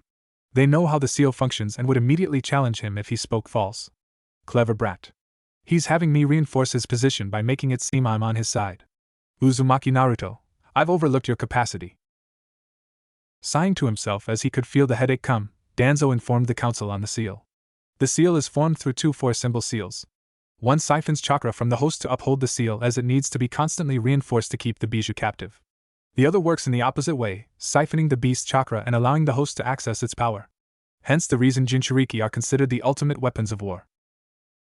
Naruto gave an infuriating smirk to Danzo before turning towards Shikaku and asking, Nara-san? What do you think would happen to the seal if said host was killed? It would be troublesome, he offered in a bored tone. Lazy ass, everyone in the room thought together. Would you care to clarify, Shikaku-dano? Asked a curious Hayashi Hyuga. With a sigh, Shikaku explained, with the host dead, the seal would no longer have a constant stream of chakra to support it. It would fail and release that troublesome fox. Everyone in the room went tense and cast a glance at Naruto. The more clever people in the room realized that Naruto effectively bargained for his life by holding the entire village hostage. A single thought went through their heads. This boy is dangerous. Well, there you have it, ladies and gentlemen of the council. By all means, go ahead and kill me. Just remember that when you do, you'll be faced with that damn fox, and it's stronger than ever, Naruto said with a vicious gleam in his eyes. Silence filled the room as cold dread settled in every person in the room. Naruto, Sarutobi deadpanned. What do you mean that the fox is stronger? Turning towards the shinobi council, Naruto's face became hard and impassive. His angelic-like face accentuating the cruel edges of his features. You were all there, he stated in a cold, hard voice. Deeper and more powerful than what he had used before. What was it like? To be in the presence of the Kyuubi? The shinobi shifted in their seats uncomfortably, preferring not to remember the events of that night 12 years ago. Pale and sweating, Inoichi Yamanaka whispered, It was horrifying. I couldn't even breathe. Just looking at it suffocated me. I thought I was going to go insane with fear. Chusa Akimichi was the next one to speak. I never felt afraid in my life. The fox was madness itself. Its chakra was so thick, so malevolent. I could feel the hate crawl over me. Naruto gave a single nod toward the two men. Indeed, the Kyuubi is a coalescence of chakra filled with malice and powered by a wicked intellect. And it has been feeding, Naruto added while turning toward the civilian side, who flinched with fear and meeting the frigid eyes filled with unbridled fury. Every scathing remark, every hate-filled glare, all the words of disgust and the consistent beatings. The fox has gorged itself on your actions. For 12 years Konoha has nurtured the fox, empowering it. Everyone looked at the young man in horror as they heard his revelation. Konoha had made its own worst enemies stronger. So yes. Kill me if you will. Just remember, there is no Hashirama Senju to subdue it. No Madara Uchiha to control it. And no Minato Namikaze to seal it. No one could speak. They couldn't find any words to say. What could they possibly say? The boy had proved that his existence was the only thing keeping Konoha safe from the Kyuubi's wrath. And now he tells them that their actions have actually caused the monster to become stronger. The shinobi felt that they had failed the village horribly and were wallowing in guilt. The civilians were sweating bullets in realization that they made an enemy out of Naruto and had caused a possible catastrophe for their livelihoods. Well, Uzumaki-san, you have given us much to think about, and Hamura began, but Naruto cut him off. Don't start thinking just yet. I haven't said everything I came to say. In fact, this whole topic was brought up by your side. It's time I changed the subject to what I want it to be. The Sandaime groaned to himself inwardly. Naruto had even more to say.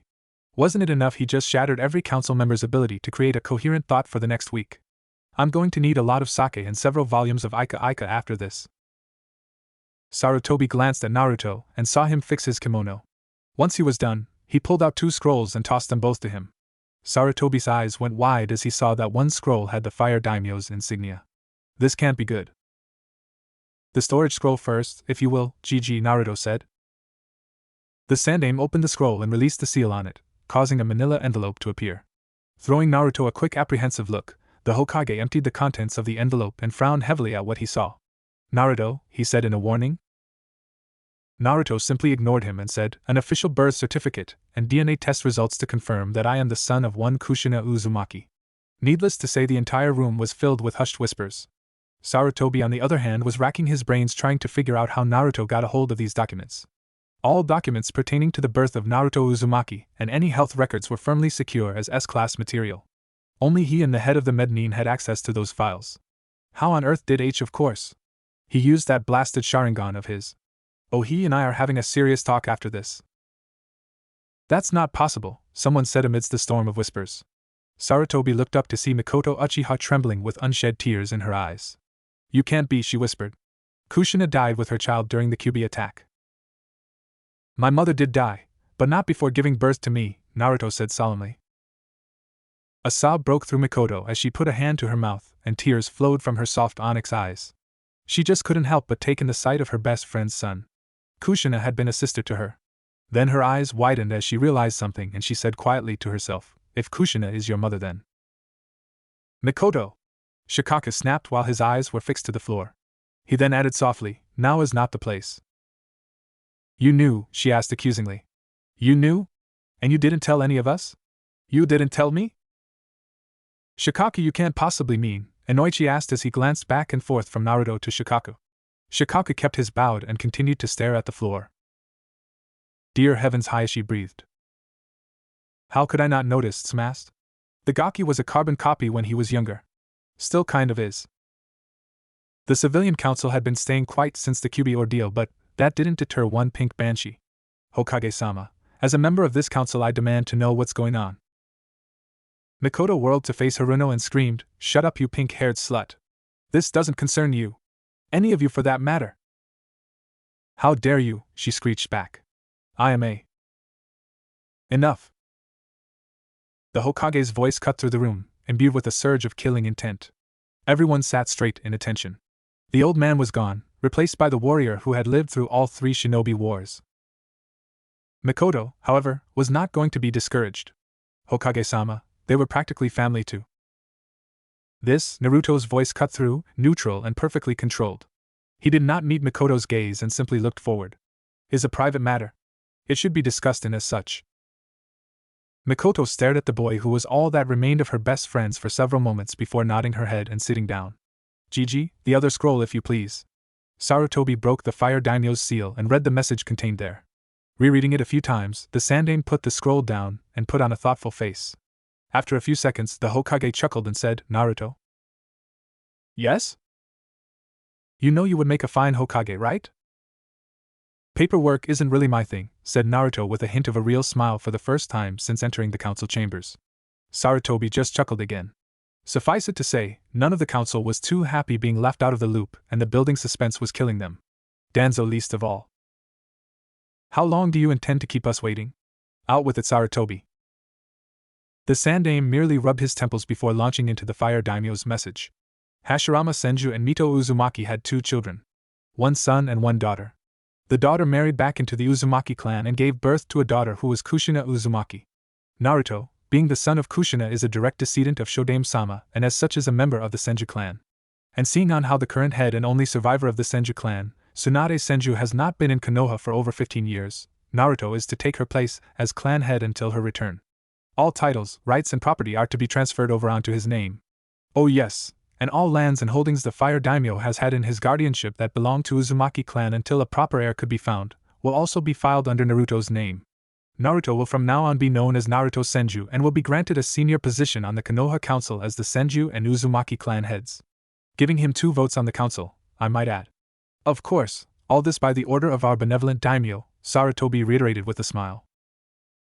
Everyone had their jaw on the floor.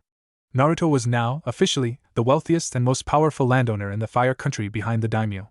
He walked in an orphan, and now he's going to walk out the richest person in Konoha.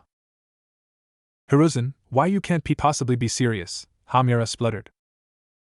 The Sandaime Hokage simply shook his head in mock apology. It's entirely airtight and legal, I'm afraid. The daimyo's seal only further reinforces it. It's completely ironclad. Nothing anyone can do. Suddenly, Haruno had an evil and hungry glint in her eye and immediately stood up. Hokage-sama. As the last Senju and Uzumaki, I moved that we put Naruto-kun into CRA program. The shinobi were looking at the woman like she was crazy. 15 minutes ago she was calling for his death, now she wants to breed with him? The civilians were agreeing and nodding their heads with vigor. This was the perfect chance to finally get a hold of the virtual gold mines that were the Senju and Uzumaki holdings. Naruto, for his part, had visibly cringed when the screeching banshee used Kun with his name. He knew that they would try to pull the CRA on him, but he didn't think they would do it so soon. He expected them to approach him in a month or 2, not in 5 minutes. No, Naruto said in all seriousness. I have no desire to be placed in the CRA. The banshee shrieked a response with greed plainly painted on her face. You have no choice in the matter. It's the law. Naruto simply raised an eyebrow at the useless woman. Her death will be most enjoyable once I begin Konoha's purge. I will not be 15 for another 3 years, therefore. I am protected from the CRA as a minor. And another thing, you say that I have no choice in the matter? Naruto pushed out the Kyuubi's chakra and allowed his eyes to turn into black slits surrounded by crimson seas. The woman shrunk back in fear and terror and clutched her arms to her side. Need I remind you what I do for this village every second of my existence? I now also hold this village's economy in my hands. Your livelihoods as well as your lives are in my control. Do not test me. Letting the feral chakra recede, Naruto turned back and faced Mikoto Uchiha. Uchiha-san, if there is something you wish to discuss, you may come to the Senju compound tomorrow. I will happily speak with you. Now turning to face the elderly Hokage, Naruto said, Gigi, if you will excuse me. I will return when the council convenes again. Until then, I have an empire to reforge. Not waiting for an answer, Naruto turned on his heel and walked towards the doors behind him, and before he even reached the doors, he disappeared in a whirlpool of space. All the onlookers thought the same thing in that one moment. Some in dread, others in new hope. If he ever becomes Hokage. He checked his gear one last time, making sure everything was securely strapped on. Saban needles, dipped in various poisons, were wrapped around his wrists. An assortment of kunai and blades was carefully hidden in his kimono top for ease of access. He had a trench knife secured to each of his calf. He was ready. Throwing his sensory abilities, he saw that the coast was clear. He sped over the rooftops to a simple storage warehouse on the industrial side of Konoha. Focusing in on the warehouse, he could feel a very thin veil of chakra around its perimeter, a basic intruder alarm used by Chunin in the field to detect enemies enclosing on a command center for ops. In this case, it was not made to detect intruders but throw off suspicion. Any wealthy merchant could have hired shinobi to ward his warehouse against thieves. No. The real danger was the barrier in the interior of the building supported by the seals placed within the foundations. Judging by their chakra signatures and the way they were set up, they would cause the building to collapse in on itself if triggered. They would have to be deactivated and in a certain order to boot. But first, he needed to take care of the guards posted on the adjacent buildings and then take down the seals as quick as possible. He had no idea on the timetable the guards rotated, so he had to work fast. It was a shame he did not have the chance to scout out the playing field earlier, but his target had been on the move right after the council meeting and had a habit of switching locations frequently. This was going to be a difficult run. Target was sure to be heavily guarded by unknown number of enemies. Heavy fighting to be expected and Target sure to flee if situation turned disadvantageous. Various obstacles to surely be in place. Assailant identity must be kept covert. Oh, not to mention the operation was against the clock. At least I have the cover of the night. With that thought, he shined away towards the watch located on the roof opposite of him. With unrivaled agility, he pivoted on his foot as he landed and plunged a kunai in the back of the guard's head. Yanking it out, the guard went down with a spray of blood. Another body flicker resulted in the same kunai being embedded in another guard's heart. He sent a pulse of chakra, disabling the intruder ward, and quickly moved to shut down the array of seals that served keep the secrets of the warehouse from being discovered. Summoning shadow clones, he had each move over one of the seals and used them to disable the seals that held up the barrier. As he could feel the barrier come down, he dispelled his clones and quickly made his way into the building from an air vent on the roof. As he landed on the floor, he automatically swept the interior with his eyes. Finding nothing out of the ordinary, he made his way to an unmarked crate and kicked it aside to reveal a trapdoor. Another quick analysis let him know that the door had a failsafe that released poison gas if opened. In all likelihood, he deduced, the trapdoor could only be opened safely if the person's chakra signature was keyed into the seal on the other side. Still holding the kunai he used to kill the guards, he let their blood fall onto the metal lid that served as the door. Freshly taken, the blood should still have chakra residue. Taking caution, he slowly lifted the door. He dropped down into a long and empty corridor. Knowing he had little time before the next watch came to trade places with the rooftop watch, he flew through the hallway to make his way to the target. He threw out his sensory ability to find that in approximately 4 seconds, he would pass an intersection where a patrol unit of 3 was stationed. Drawing 2 more kunai, he spun them in his fingers as sped down towards the patrol. As he came around the corner, he slashed backwards as the first guard came into sight. Cold steel cleanly cleaved through carotid artery, the larynx, and then another carotid. The first of the 3 went down gurgling blood while clutching at a ripped throat. The second was quick to react, and brought down a tanto to split his head. Ducking his head, he surged forward and brought his hand back, impaling a kunai in the base of a neck. Changing his grip on the kunai, he twisted his body into the air, letting the momentum of the falling corpse carry him. A quick flick of his wrist sent a saban needle through the eye of the last obstacle. The final guard screamed as he dropped to the ground, convulsing in agony as the numerous poisons wreaked havoc in his body and set fire to his brain. Landing softly on his feet, the silent assassin glared down at the twitching body dispassionately. Humph, he scoffed. He broke back into a dash towards his target. He was close. He could sense it. 2 additional guards in a secure room up ahead along with the target. The bodyguards were of an obvious higher stock than the others he had encountered. Their chakra reserves were larger and highly developed. Releasing one of the seals on his body that stored true chakra, he put on a massive burst of speed. He was sitting at his desk putting together a team for the capture of the Jinchuriki brat. The Hokage be damned, the boy had proven to be far too resourceful to be left unchecked and unleashed. He needed him under his thumb to utilize his now virtual unlimited political and financial pull. All of his carefully laid out plans would unravel if the brat ran around doing as he pleased. And most importantly, he had proven to have quite the cunning head on his shoulders. It was out of the question to allow him free rein anymore. I should have done this years ago, he thought. However, back then, the Hokage too heavily guarded the boy, and approaching him without alerting the old monkey was an impossibility. He no longer had the luxury of waiting for an opportunity. He would have to make one. As he sifted through files of personnel that were trained in Fuinjutsu, the door to this particular office of his burst open, and before he could react, the right side of his peripheral vision was lost in a spray of blood. Acting on autopilot, he drew several kunai from the inside of robes and threw them as he launched himself out of his chair. There was a blur of blonde and black as the soft thuds of the kunai hitting the wall behind him. Following the blur from the corpse of one of his most trusted lieutenants to the top corner of the room opposite of him, he gaped as he saw the QB brat crouched on the wall. In one hand he held a sheathed katana while the other was tightly wrapped around the hilt ready for a draw. He prepared to launch a fire jutsu in his direction, but he seemed to disappear. It was only a slight shift in the air that alerted him to his presence. His other lieutenant dived in front of him, as he brought a short blade to his side to block a slash. They began to exchange blows and he attempted to maneuver around his lieutenant to get to his assailant, only to be met with a hard kick to the sternum sent him flying into the wall. With a loud crack, as his back impacted stone, he landed on his feet, but weak in the knees. He looked up just in time to see his last lieutenant bisected from hip to shoulder.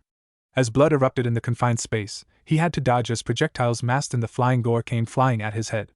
Just as he came out of the roll, he ripped the bandages of his right side to reveal a grotesque arm covered in blood-red eyes. "Arf!" Danzo cried out as in a flash of silver, his mutated arm fell, spilling blood all over the stone floor. Panting, he looked up with a hateful glare to only be met with the impossible. Two glowing orbs of swirling black and crimson were gazing down at him. A dread whisper being the last thing he heard. Koto Amatsukami. Day after the council meeting, Senju compound. Naruto stared at the piles of paper sitting on his study desk. He was going over the various finances that would be needed to pull in the resources for the plan that he had concocted with Fire Daimyo. If everything went according to plan, they should be able to run at optimal efficiency within 2.5 years. Already labor was being conscripted and the necessary landscaping had been taken care of. They could begin by the end of the month. Checking the numbers one last time, he headed out of the private study to see how his current project is going. Scores of shadow clones were moving about, restoring the compound to its former glory. The once feared and awed Senju clan had been reduced to this, a simple memory of war. At least the Uchiha clan had a few members left after Itachi's massacre. Albeit, only women and children were left, and most of the women were non-combatants. To make matters worse, all of the children were too young to be trained or in the earliest stages of their primary education, which only left one Uchiha to actually be in the academy, the Uchiha heir Sasuke. Speaking of Itachi, Danzo's files were disturbing to say the least. That he ordered one of Konoha's greatest military assets to be wiped out showed how deranged he had become. Bad enough the damage the village had suffered at the claws of that pain-in-the-ass fox, the loss of the Uchiha was a huge blow to Konoha. Naruto had to stop himself from going back and murdering the idiot. So what if the Uchiha were going to rebel? Would it really be that difficult of a thing to allow a few concessions for Fugaku's damnable pride? No matter. That threat had been neutralized. Danzo ended going from chess master to chess piece. He shook his head. He was getting distracted. Back to the matters at hand, he thought. He needed to find a way to stabilize the Senju holdings. How on earth it's possible to gamble away so much money is beyond me, he dismayed. His blasted cousin had managed to sink the Senju family treasury into the red. At least she hadn't managed to lose any properties. Luckily for him, the Fire Daimyo had kept the Uzumaki holdings thriving with various investments off the accumulated interest. He had no luck here. The Senju were practically bankrupt, and now that he was head, several debtors were soon going to be knocking on his door. To them it was obvious that a 12 going on 13-year-old would be easier to bully than a Sannin with a rather short and violent temper. When I get my hands on that woman, I'm going to throttle her. The look of savage glee on Naruto's face caused several of the shadow clones to look at him with caution. They slowly began inching away toward the more unoccupied portions of the compound. Again, Naruto shook his head. He needed to figure out a way out of this and fast. He could funnel money from the Uzumaki accounts into the Senju, but the strain it would put would set back his current plans by at least 6 months. He didn't have that kind of time. IWA was still hostile, Kumo and Suna were quickly building up military power, and Mizu was in the middle of a civil war. Not to mention the rumors coming out of AIM and Oto were disturbing to say the least. War was on the horizon and he didn't have the luxury of time. He needed to find another source of income and quick. I suppose setting up a few dummy businesses to smuggle black market goods and weapons would work, he mused. Yes, it would work. He could use Root's resources to set up a supplier, but the question is, where? Selling out of the Fire Country is folly. No need to arouse suspicion. Kusa, he decided. The place is perfectly situated to sell to both IWA and AIM, and current diplomatic situations with Kusa are tense to say the least. This way no one would suspect a Konoha-based supplier. It was a solid idea. The best part was that with Danzo's network, he could make it look like it was an independent weapons cartel instead of a military-funded operation in case things went south. As Naruto was silently congratulating himself, his senses flared as the wards he had put earlier this morning told him that someone had entered the compound. He let out his sensory abilities to find that the intruder had come through the front gates. Probably not an intruder in that case, he rationalized. Getting a lock on the chakra signature, he recognized it as the Uchiha matriarch, Mikoto Uchiha. Damn, I suppose I did invite her for a conversation.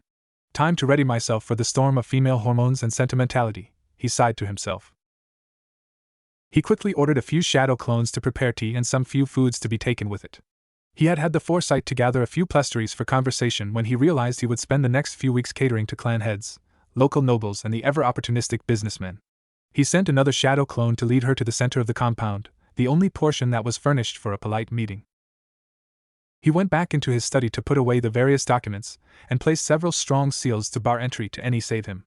While he doubted any would try to sneak in with a virtual army of clones jumping about, not to mention get through the barrier he had set up, paranoia is a ninja's best friend. He paused for a moment, and resolved to set a small shrine for Mito Uzumaki somewhere in the compound. Her scrolls on Fuinjutsu proved to be invaluable and certainly helped a great deal with his initial training in Hashirama's and Madara's compound. As he walked towards the sitting room where Mikoto had been led to, he pondered over his current state of affairs. Things were moving fast. The next couple of years would prove to be critical to the return of Konoha as the world's dominant power. He slid the door open to where Mikoto was seated and saw that she was nervously staring at her hands in her lap. Yet when he entered, she sharply looked up and he could see the sense of relief that eased its way onto her face as well as the notable sorrow that misted over eyes. As he beheld her, Naruto saw that, for a woman her age, she had no noticeable wrinkles. No doubt due to the effects of her strong chakra, a testament to her clan genetics as well as her own prowess as a shinobi. She had a round face along with the soft delicate chin that was so common in the Uchiha. Her eyes were hawk-like yet a soft velvet black that shone together with her smooth raven black hair. Though it was there, the touch of time accentuated through survival of tragedy and grief. Yet, it did little to deter her attractiveness. In fact, it only enhanced it. All in all, Mikoto Uchiha was an incredibly gorgeous woman. It's a shame she has some 20-odd years on me, Naruto silently sighed. As she slowly rose and Naruto beheld her figure as well, he decided that the Uchiha are nature's way of making the rest of the human race feel bad. Gifted with both prowess on the battlefield of both war and love, they must have been the cause of many a tragedy. He silently mused on, following his no-good godfather's footsteps and writing a tale of loss and passion based on the Uchiha clan. Of course, he quickly dismissed the thought. He had a world to subjugate to his rule after all. Uchiha Dano, he said with a deep nod of his head accompanied by a small smile. It is a pleasure to have you grace my home. Oh no, it's my pleasure to be here, she said with a respectful bow. Despite their age difference, he outranked as the head of two ancient clans, regardless of their fall from grace. Though he contemplated if the situation was of different circumstances, she wouldn't have bowed to him, rather have responded with a polite nod. Uchiha have nothing if not their pride after all. As she retook her seat, he settled opposite of the sofa she was on in a large comfortable chair. A silence soon overtook the room as he was content to let her take lead of the conversation. However, she was so lost in her thoughts on what to say to him, that she fell back to looking at her hands that had settled onto her lap. Realizing that she was feeling uncomfortable on initiating the conversation, when it was her that desired to speak with him, he resolved to speak up. Speaking softly and slowly, as to not come off sounding strong and demanding, he asked, "You knew my parents?" Mikoto looked up from her hand, surprised as she was wrenched from her thoughts. Though, it slowly morphed into a sad smile. She nodded her head and smiled a little more widely. "The three of us," she spoke. "We went to the academy together. Same year, same class. We even ended up on the same genin squad." Here she laughed, in an obvious reverie. She leaned forward in her seat, settling her elbows on her knees. Very unladylike behavior for a clan head, but Naruto brushed it aside as she was quite clearly happy to speak about her childhood friends. He wondered whether or not she ever spoke about them before to anyone else. Losing your closest comrades on the same night, having to live through her family being butchered at the hands of her own firstborn, she must be a psychological mess. It was quite the scandal, you know. Genin teams are always 2 males, 1 female. For it to be reversed was, what did they call it? Oh yes. An affront to our time-honored traditions. Never mind the fact that Kushina and I belong to the clans that began the tradition. You were close then? He asked, shifting in his chair. Very. Kushina and I grew up together playing in this very compound as well as the Uchiha one. Mito-sama was very open and invited all the children of Konoha to play in her garden. Even though I was an Uchiha and she was the Senju matriarch, she had no problem with me being here and spending time with her granddaughter. Again, she began to laugh at another memory and tried to stifle her laughter behind her hands. Naidame-sama never liked it when we came over to play. He always grumbled about stupid brats ruining my koi pond. It was always amusing to watch Mitosama put him in his place. One glare from her, and he would melt into a puddle. There were tears in her eyes now, but she continued to smile and persevere. I remember this one time he was gazing at his koi fish when Kushina and I pushed him into the water.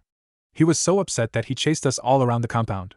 We ran into Mitosama's private quarters to hide, and he barged in right behind us. Unfortunately for him, she was getting prepared for a banquet and was in the middle of changing. She hit him so hard that he actually went through several houses before landing back in his precious pond.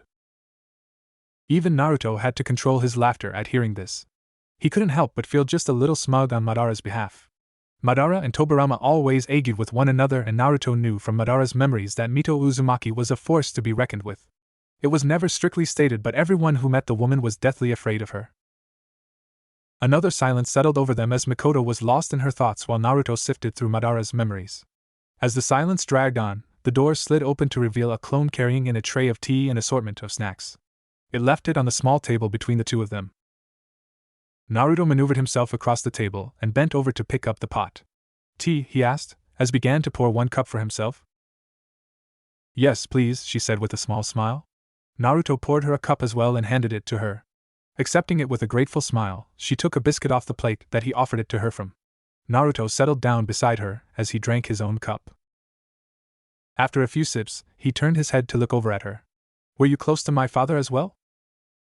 Here she looked at him hard, and he could see her eyes sweep over his face. He was greatly interested by the obvious longing on her face. You really are Minato's son, aren't you? I believe that was evident by the fact of his marriage to my mother. She gave a small laugh, although there was almost no mirth in it. It was an empty laugh. A conclusion reached him, and he decided to test it out. He twisted his body on the couch so that he entirely facing her. Did the two of you play in your youth often?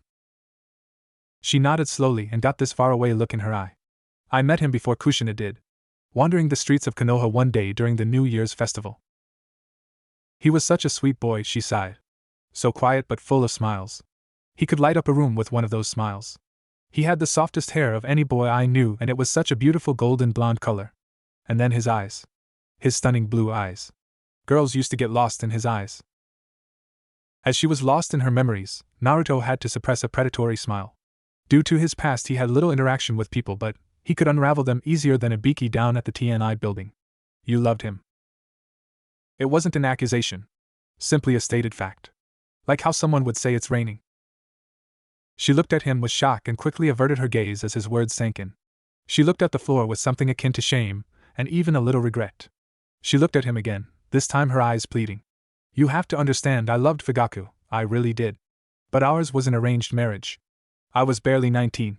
Minato was the only man who was really close to me in my life at the time. We were very close, and I used to entertain thoughts of having a family with. At this point she was openly crying, and Naruto hoped she would stop soon. Her tears were staining the upholstery. The furniture was antique, for crying out loud. After our marriage I left the force and settled down. I grew to love a stranger, and soon enough Itachi was born. She sobbed at the mention of her wayward son, and her grip on the teacup hardened. He really hoped she wouldn't end up shattering it. He was rather fond of the blue floral patterns. You have his eyes, you know? That same sapphire blue. Yes, I suppose I do. Your point being? She raised her hand and placed her hand on his cheek. She slowly began to caress his skin with her thumb. You even look a lot like him. Oh dear. This is not going where I wanted it to. I need to defuse the situation.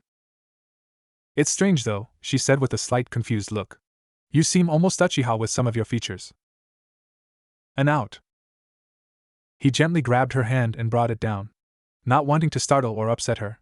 He looked her dead in the eye, his face impassive and a glare which would have frozen a rampaging dragon in its tracks. Can you keep a secret? A secret, she said, slightly disappointed at the sudden turn of the conversation.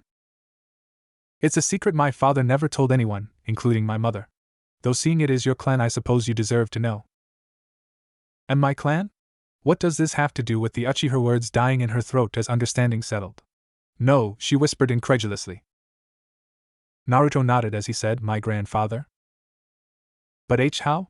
There would have been records. The clan would never let a child go. Breaking eye contact with her, Naruto looked over to the clock and stood up. It is getting late. Perhaps we could finish this another time, Makoto looked like she wanted to do nothing but finish the conversation now, but Naruto flashed her one cold smile that brought shivers to her spine. You're right, it's been a long day. She got up and turned around to leave, but tentatively turned back around. I have a son who is your age. You should come by the Uchiha district and meet him. I'm sure you'd get along great. You could even stay for dinner. I'm sure it can get lonely with nothing but clones to talk to. His smile still in place, Naruto said, I'll be glad to. She hesitantly leaned down and brushed her lips across his temple before abruptly turning and quickly making her way out.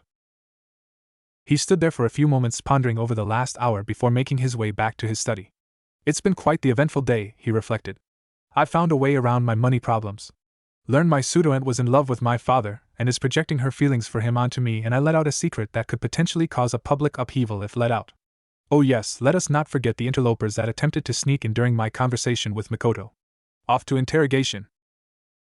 Naruto turned on his heels as he headed to where his clones had stored the would-be assassins. Really, did the idiots on the council not realize what would happen if he died? Everything would be transferred over to his next of kin. Tsunade. The entire country would be on the brink of economic crisis in a matter of days. He gave a quick shudder at the thought of all his carefully laid out plans being undone by that drunk. 2 years later. It was early morning and the classroom had yet to fill.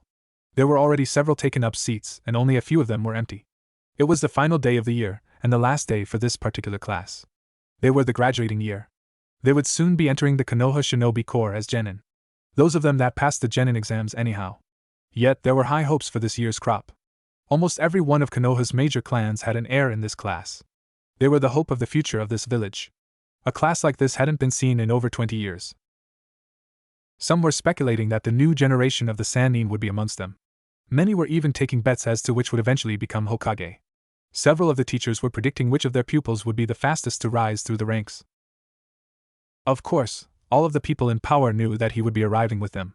All of them were fervently praying that their children would end up on the same team as him. To build friendships and cultivate alliances, such was the politics of the shinobi clans.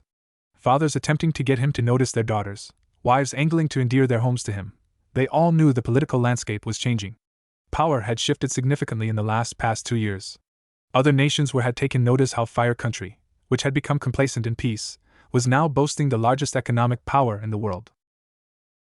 And it was all due to the young man that walked into that classroom that moment. A young man clad in a pure white yukata with dark blue thorn patterns adorning it. A young man with long pale blonde hair, deep black at the roots, which was loosely tied in a ponytail that hung over his shoulder. Hair that seemed to shimmer as the sunlight played off it and reflected off his pale white skin. The female teenagers all became short of breath as he turned his sapphire eyes, layered in ice, onto them. Each of them approaching hyperventilation as his gaze settled on them, one by one. The boys noting the authoritative presence he exuberated and his cold and empty expression that adorned his angelical features. Eventually his glacial eyes settled on one raven black-haired young man. The boy in question had locked gazes with the unearthly visitor to the classroom, and all the others grew tense as the very air seemed to grow cold and heavy. A respectful nod from the visitor followed by a simple greeting broke the palpable tension. Uchiha. Reciprocating the gesture, the raven-haired youth replied, Senju. The visitor moved and sat down next to the brooding dark-haired boy. He pulled out a scroll that he began to read and pointedly ignored all the others. Whispers broke out amongst the classroom populace. The various students wondering what it meant that the unofficial king of the year proclaimed the stranger a Senju. The only ones not speaking to one another were the clan heirs. They were looking at each one another, having been told by their parents that the significant player in Konoha's system was due to make an appearance. Of course, the speculations of others were broken by the banging of the door being thrown wide open. 2 girls rushed in, panting. Ha! I win Ino Pig! In your dreams, billboard brow. My foot was through the door first. Was not. Was too. Stop lying, you're just trying to cheat your way next to Sasuke-kun. Who are you calling a cheat? And besides, Sasuke-kun would never want to sit next to you. Both girls were obviously so engrossed in their argument as they made their way to the seat next to Sasuke that they hadn't realized that said seat was already occupied. Naruto, for his part, was doing his best to ignore the 2 screaming girls, while simultaneously trying to keep himself from laughing from Sasuke's obvious yet well-hidden embarrassment. It was obvious to him, but his Uchiha friend managed to hide from the rest quite successfully. The 2 girls continued their argument, and it was growing continuously more difficult to ignore them. Without meaning to, Naruto began to exude a minuscule of murderous aura. The blonde one is Inoichi's daughter. I've met her a few times when I was invited over to his place. As for the other, I can't put my finger on it, but something tells me she needs to die. Oh well. I'll save murder for another day. Look, Ino Pig Eye, hey. Who the hell are you? There were several sharp intakes as one of the girls so rudely addressed the boy who so openly radiated power. All the clan heirs were inwardly groaning and hoping to avoid a murder on their last day. Well, all the heirs except one dark-haired one who was enthusiastically praying that that would be the case. Eep. Naruto-sama. What are you doing here? Naruto looked up from his scroll and leveled Ino with a glare. The girl blushed furiously upon meeting his eyes. Hello, Ino. It's good to see you again. I must say, you keep rather interesting company. The girlie turned red as a tomato in embarrassment, recognizing admonishment for her behavior. Naruto, the other girl said as if trying to remember something. As she said his name, Naruto, properly looking at her for the first time, realized she had pink hair. Realization hit him. She dies first chance I can set up an accident. Yeah, you're that loser kid from a few years back. Didn't you get kicked out of the academy? What are you doing here? Naruto gazed a glare at the girl that, had she not been so completely brainwashed by her mother, would have shut her up. Unfortunately, Naruto, for the last 2 years, had slowly stripped the civilian council of its power, restoring Konoha to purely military rule. The civilian portion of the council being more of a ceremonial role now, whose main concern was centered around naming streets and setting up children playgrounds. Thus Sakura's family had lost much of its prestige and wealth that her mother built up. Wanting her previous way of life back, she became obsessed with the Uchiha heir. Young, handsome, wealthy and of obvious ability, he was going places, so she, in her delusions of grandeur, decided to fall madly in love with him. He on the other hand views her as a nuisance and a bug he cannot crush under his boot due to a minor technicality called the law. Sakura. Shut up, Ino said frantically. Oh come on, Ino. He's just some loser. A loser who's ruining my Sasuke-kun's image. Get away from him, loser. Ino shouted incredulously at Sakura, shut up right now, Sakura.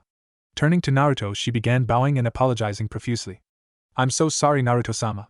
She doesn't know about the ways of the clans. Please forgive her. Sakura looked at her friend like she had grown a second head. What are you going on about, Ino, and what's with all this Sama stuff? This is that orphan nobody from a few years ago. You remember the total loser and loner? Ino had enough at this point and pointedly smacked Sakura across the face hard. The girl was fuming and looked ready to start a fight. What the hell, I know, pig. What was that for? You idiot. That's Naruto Senju. He's a direct descendant of Shodame-sama. He's also the youngest person to hold a seat on the Konoha ruling council. Not only that, but there are rumors that he's a prodigy that hasn't been seen like since the Yondaime. Sakura let the words sink in carefully. She really screwed up big time. You're Sasuke-kun, you say? Sakura turned towards the voice that spoke only to see it was the individual that she had been insulting and belittling the whole time. You said you're Sasuke-kun? Why on earth would he want to be with you? What? She asked, confused. I've done my research. Sakura Haruno, aged 14, has no outstanding ability save for being able to memorize text quickly. Subpar skills on practical exams and a chakra reserve barely above that of a civilian's. What would make Sasuke even look twice at you? However, Naruto didn't pause his onslaught. You come from no significant background, have no affiliations to any clans, nor do you even possess a great wealth. You're ugly to boot. Who would ever love you? The girl was now crying in silent humiliation, not being able to look away from Naruto, who had found a sudden interest in his nails. Really, clanless trash like you should know your place. Yes, Sakura, a girl in the back who had been bullied in the past by Sakura spoke up. Who do you think you are? With her outburst, it seemed the dam had broken and several of her classmates who had taken her verbal abuse over the years had begun hurling insults and cries of indignation. Sakura, no longer able to bear the shame and scorn, left the room sobbing hysterically. Ino, not even bothering trying to follow and comfort her friend, apologized one last time to Naruto before taking a seat. Sasuke, next to him, was giving the signature Uchiha smirk and look of what seemed to be gratefulness. As Naruto gave a nod of acknowledgement in his direction, the instructor walked in. Hopefully, Naruto thought merrily, she'll kill herself and saves me the trouble. As his most trusted and capable soldiers stood before, Sarutobi gazed upon them with pride. They would be entrusted with the future of the village. The young would be admitted into the shinobi corps by their hands. Looking at each of their faces, He mentally congratulated himself for picking out the students that each Jonin would be able to bring out the best from. Well, not every student, he thought. Despite his moniker, he was no god and he could only work with what he was given. All right, he said. Let's get down to business. All of the Jonin ceased talking and stood at attention. He inwardly smiled to himself. Order, discipline, and respect, that's how the hierarchy in Konoha was built. The chain of command was direct with no possible circumventions. As of now, we have 4 teams that passed the most recent Chunin exams. Meaning, teams 5, 7, 8, and 10 are to be recycled. We have a decent crop this year and I want all of you to put in a good amount of effort. Am I clear? Hi, Hokage-sama, several voices chorused at once. These are the team placements. Team 5 will be led by Genma Shiranui. Your genin will be generic genin number 1, Sakura Haruno, and generic genin number 2. Genma approached the Hokage's desk and picked up the files on his new students. As he walked back to his place, he flipped through the files and took on a dejected look. A fangirl, he groaned. Sarutobi smiled and looked at Kakashi. Kakashi Hatake, you will take Team 7. Kiba Inuzuka, Hinata Hyuga, and Shino Aburame. Kakashi began to splutter. W what? Hokage-sama, I wreck. I know, the old Hokage interrupted. Be but you sigh. I lied, he interjected smoothly. That's completely acceptable in a profession like ours. Kakashi simply hung his head completely in defeat. His Hokage just steamrolled him. Ignoring Kakashi's bout of depression, Sarutobi continued, Team 8 will be led by Kurenai Yuhi. Your genin will be Sasuke Uchiha, Yakumo Kurama, and Naruto Senju. Several whispers began to break out. The newbie Jonin was getting the 2 most talked about genin, both who were heirs to Konoha's founding families. A Hokage-sama? Sarutobi turned his head to see that his son had spoken up. Yes, Asuma? Do you think it wise to put a Senju and an Uchiha on the same team? Will they be able to work together? Kurenai will have a civil war on her hands. Not to worry, he smiled back. The Senju/Uchiha rivalry still flourishes, but it is considerably diminished. At most they will resort to friendly competition. I don't think you'll have to deal with homicidal interteam relations. He added that last bit while looking at Kurenai, who simply sweat dropped. Now, as for Team 10, Asuma Sarutobi will be the Jonin team leader of this generation's Ino Shikacho trio. He then went on to give the other Jonin their students, and soon dismissed everyone save for Kakashi, Kurenai, and Asuma. You 3 all have specialized teams, as all 9 of your genin are clan heirs. They all nodded in affirmative, and he continued his orders. Kakashi, your team was developed with a tracking team in mind. Given your ANBU history and choice of summons, you were the obvious instructor to pick for this team. It's why your request was denied. No need to look depressed. I'm sure you can get to know the boy on your own time. Kakashi nodded solemnly. He really wanted to train his sensei's son, just to repay what he owed to both father and son, even if just a little. Asuma, Team 10's role will be one of scouting and reconnaissance. Your time with the Ninja Guardians gave you a familiarity with various countries and their terrain. Train your team well because they will be the ones sent out prior to major operations. Asuma gave a grim but resolute nod. He didn't like the idea of kids getting sent into heavy fighting, but such was the reality of war. Kurenai, you're one of the village's top genjutsu experts. All of your genin are well versed in the use of genjutsu. Therefore, they will play the role of a team specialized in stealth, infiltration, as well as assassination. Kurenai had to swallow the lump that had formed when she learned that 2 of the most influential clans were going to have their heirs placed under instruction. Now it came back even bigger. Her team was to be a team of highly efficient killers. However, a question formed in her mind. Hokage-sama, I was under the impression that people of Senju-san's condition were generally horrible at genjutsu. The old man gave a small smile to her. You will find Naruto to be full of surprises. Ah, I see. You all have your orders, dismissed. All 3 of them smartly saluted and quickly left, leaving Sarutobi to his thoughts. Poor girl, she's going to have to deal with the second coming of Hashirama-sensei and Madara. Kurenai Yuhi was a young, beautiful, and freshly made jonin. She had been promoted little over 6 months ago and had been saddled with the responsibility of a genin team. Though she welcomed the challenge, she wanted to prove to her peers and superiors that she was more than a pair of gorgeous legs with a pretty face. She welcomed the challenge of raising a genin team. She was prepared for the trials and hardships they she have to endure. However, she wasn't ready for this. She was staring into the face of Yakumo Kurama, who was blushing furiously.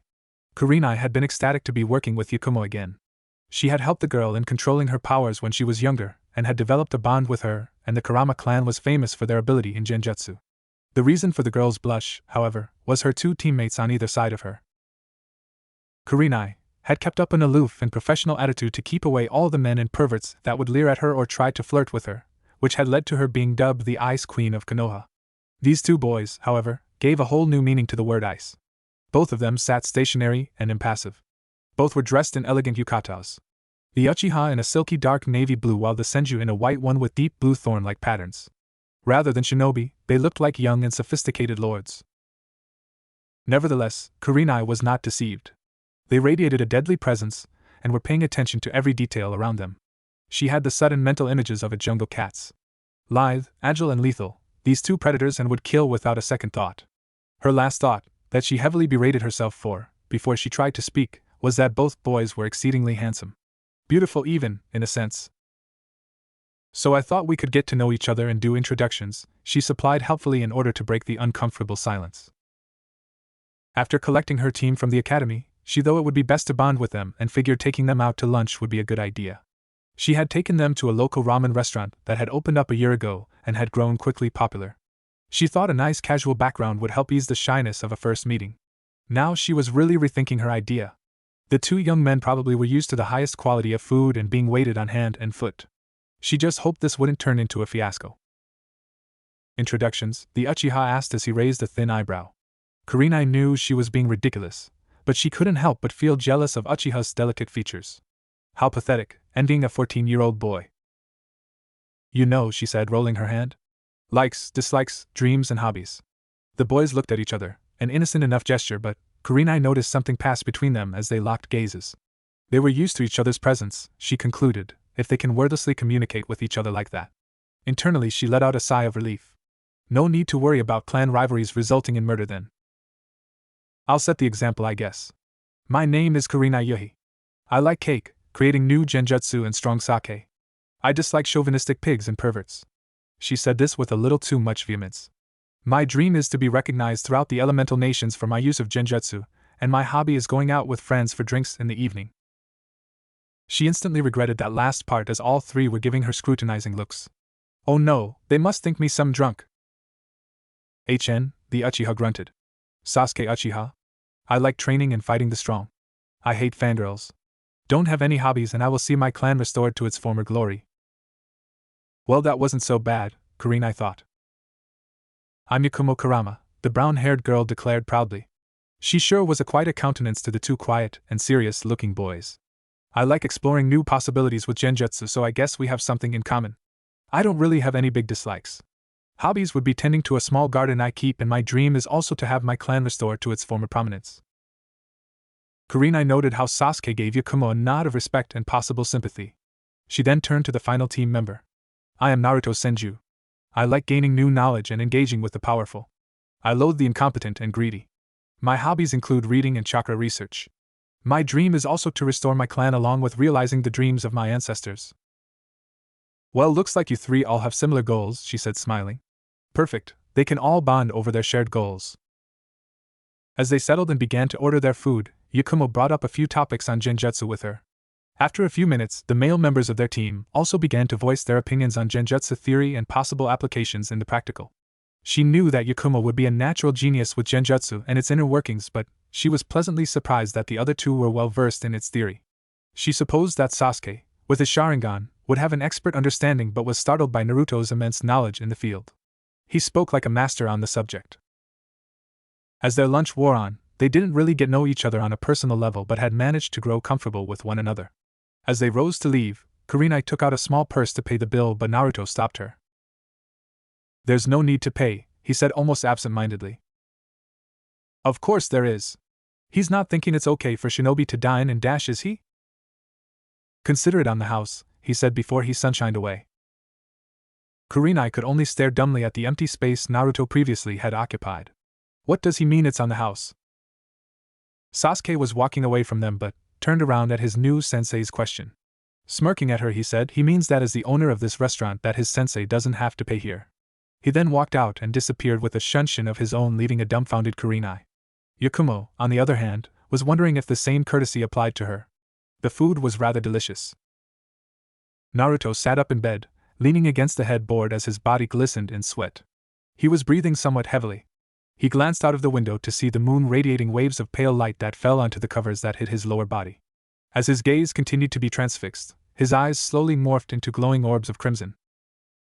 It was a curious sight, his pale blonde hair with black beginnings, cascading over his shoulders and onto his chest being illuminated by the feeble radiance of the moon.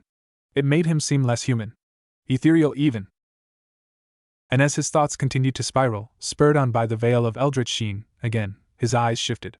They churned as black and red fought for dominance, twisting form and shape, finally settling into twin galaxies made up of thousands of minuscule crimson suns. And where once his face was impassive and his eyes seemingly thoughtful, they shifted into a barely noticeable shroud of hunger and desire. Yet, as quick as the change occurred, it disappeared, his features settling back into cold stone and aloofness. Naruto turned his head to the figure in the bed next to him.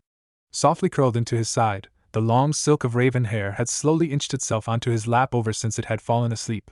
He picked up a lock of hair between his forefinger and thumb and rubbed it. Letting it back down, he gently brushed the hair aside, revealing a thin neck of soft, creamy skin. How fragile, he mused as he drew a line across the neck with a finger. His touch must have been cold because the figure gave a small shudder and a slight moan of discomfort. As the strands of raven silk snuggled deeper into his abdomen, an arm wrapped across his waist in an attempt to draw in the source of warmth to the body attached. Mikoto Uchiha had proven to be a pleasant distraction over the last 2.5 years. He initially had no desire to pursue a relationship with her, but as he used the emotion she held for his father that she projected onto him to get closer to her son, he had actually found her to be pleasant company and a pleasurable partner. Though he had made it clear that there was no permanent arrangement between them, she had understood and accepted this as there was no true way they could overcome the age gap between them. It was of course an entire secret from the rest of the world. For one, Sasuke would have a meltdown and call for bloody murder. Not to mention 2 clan heads having illicit relations with one another was highly frowned upon. Especially when one clan head had suffered through the decimation of her clan at the hands of her son, possibly leaving her psychologically damaged, while the other clan head is the only member of his clan and still a minor in the legal sense. Well, not anymore. As soon as one becomes a shinobi of the village, they are fully capable of being tried as an adult in the courts of the Land of Fire. His thoughts then shifted to his own mental conditioning. He deliberated in his mind whether or not his attraction towards older women came from the absence of a mother figure in his life. Madara, also, had little to no memories of his mother, as she had died soon after giving birth to Izuna. Both he and Madara had grown up in a strong military environment with powerful male figures for role models. Giving himself a dry chuckle, Naruto banished such thoughts from his mind. He considered himself mentally stable, but was he sane? No. Naruto highly doubted that any in the profession of the shadows were sane. They had been trained since a young age to be combatants and killers. They dealt in death. There are no poets in the bitter business, he thought to himself. He looked back down into his lap at Mikoto and caressed her cheek with his thumb. A sigh of content escaped her as her lips slowly twitched into a small smile. She must have really loved him. His thoughts drifted towards his new team and the past couple of weeks since its formation. Of course, he had a rather large hand in how the teams had been formed. He was the one who suggested organizing the new genin teams into task-specific groups. It was ridiculous grouping together genin so the teams were balanced in terms of strength. The jonin senseis would have to spend too much time bringing everyone on their squad to an equal level. A team is only as strong as its weakest link after all.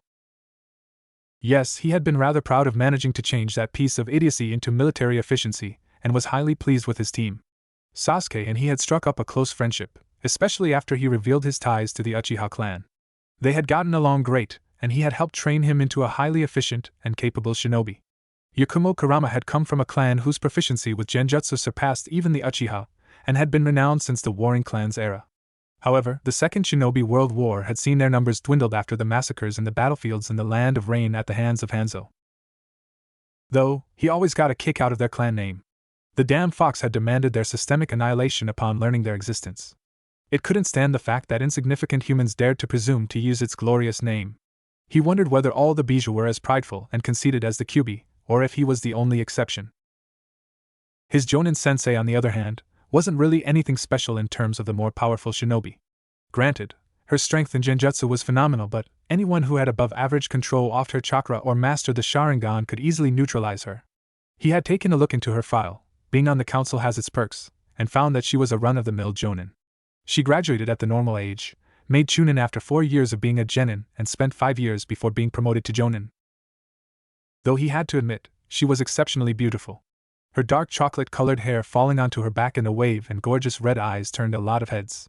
And the professional detachment she always kept along with her sharp hawk-like features brought in a lot of attention that Naruto deduced that she despised. I suppose I do feel attracted to older women. Again, as his chest quivered in amusement, he sent away his thoughts and focused in on the direction he wanted to take his team: infiltration and assassination. They had been going over drills and teamwork building exercises.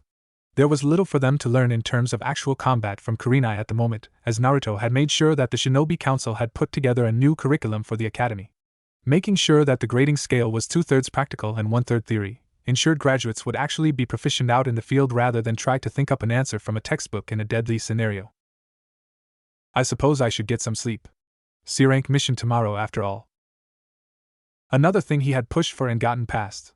Academy students would be placed on rotating teams and taken out on the weekends by chunins for D-rank missions.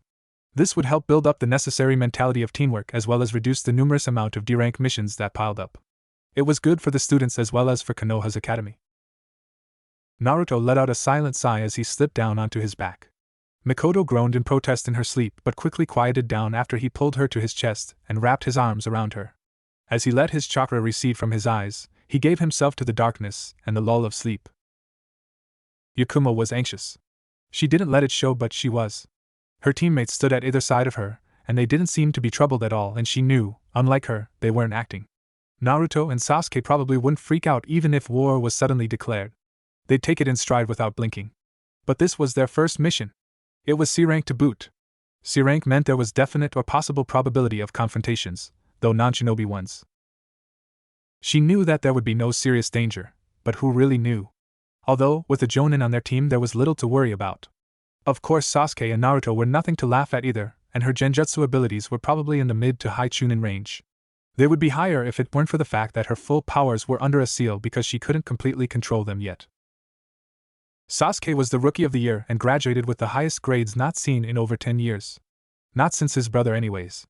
As for Naruto, well, she really had no idea how strong he was, but, from what she's seen from their training sessions so far and how the Uchiha seemed to defer to him, she knew his abilities weren't anything to scoff at. Honestly, thinking about her teammates made her realize how lucky she had gotten in the team selections. Despite their unapproachable aura that they projected, both boys were actually very nice. They were quiet and prone to fall into silence, but they were very polite and always considerate. Not to mention exceedingly handsome. She had to admit, she had had a crush on Sasuke back in their academy days but never fawned all over him like some of the other female students. No, she had taken her studies seriously for the sake of her clan. Although some of those fangirls are beginning to scare me, she thought warily to herself. A few days ago, after training, Naruto had invited Sasuke and her to go back to the restaurant they had visited with Kurenai-sensei for lunch. Apparently it was recently opened and had gained quite a bit of popularity. The chef Tuchi and his daughter Ayam ran the business while Naruto actually owned it. She remembered when she had sat down at a table with her teammates, she felt the stares of open jealousy from all the female patrons. Stare is actually too nice of a word. It was more like seething glares of death. It had gotten so bad that Sasuke had to actually let loose some killer intent for them to leave them alone. The biggest surprise, though, was when she had discreetly thanked him and he had smiled in return. Smiled. For the longest time she had, though, that the Uchiha were genetically predisposed to be unable to smile. She was shaken out of her reverie when she heard Kurenai-sensei, who was standing in front of them, speak. Teammate reporting in for a mission, Hokage-sama. Yakumo took a look at the elderly man sitting at the mission's desk in front of them. She had never actually been this close to the Hokage before, except for one time when he had come into the academy to visit the students and lecture them on the importance of village unity and the will of fire. Ah yes, the old Hokage said after taking a long puff from his pie. First mission, I believe? At his question they all nod. Now I believe Kurenai has debriefed you on the nature of your team and its primary function as a unit?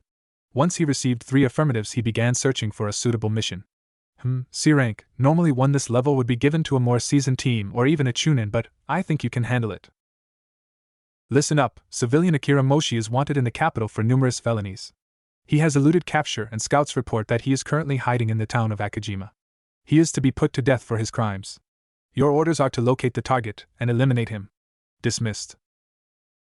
As Naruto observed the small town from the safe house set up from the local, he admired the sea of red trees surrounding it. The trees were forever frozen in the colors of autumn. Hashirama Senju had noted the beauty of the trees years ago, and had done something using his fabled Mokutan to preserve the crimson leaves throughout all seasons.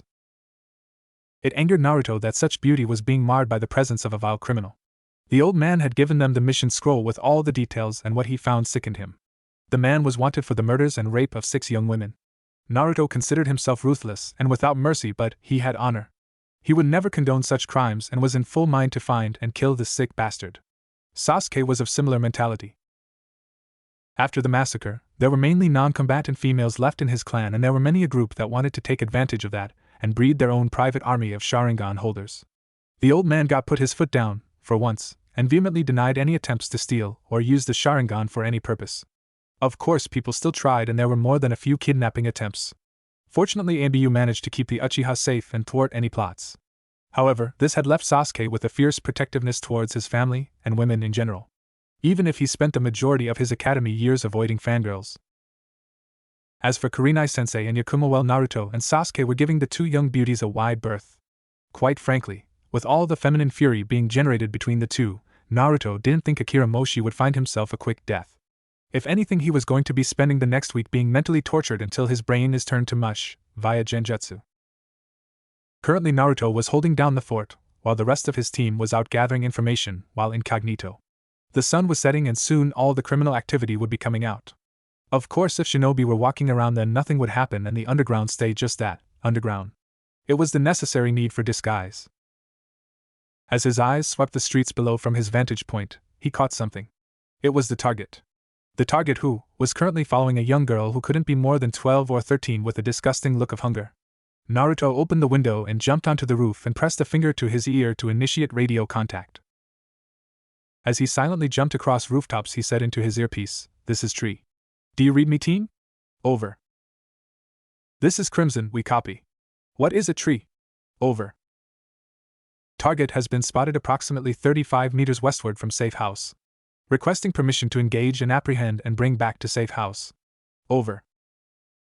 Permission granted. Take precaution. We'll be there in approximate 5 minutes. Over." Naruto dropped into an alley and walked out into the street. He quickly made his way towards Moshi and tapped him on the shoulder from behind. "What do you want?" The man was never able to finish his sentence, as his mind was quickly confounded by a powerful genjutsu that Naruto cast and quickly led into the alley that Naruto had come out of. Making sure that no one was watching, Naruto grabbed the man's shoulder and shined back to the safe house. Once there and safely out of the public's view, Naruto sent a vicious backhand to the Moshi's jaw to dispel the genjutsu. As he crashed to the floor, Moshi's cognitive abilities returned and he began to panic at the unfamiliar environment he was in. The last thing he remembered was getting familiar that young girl's routine. As he looked up and started to get to his feet, he saw a young man looking down at him. Watching the man dispassionately, Naruto said, "Ugly thing, aren't you?"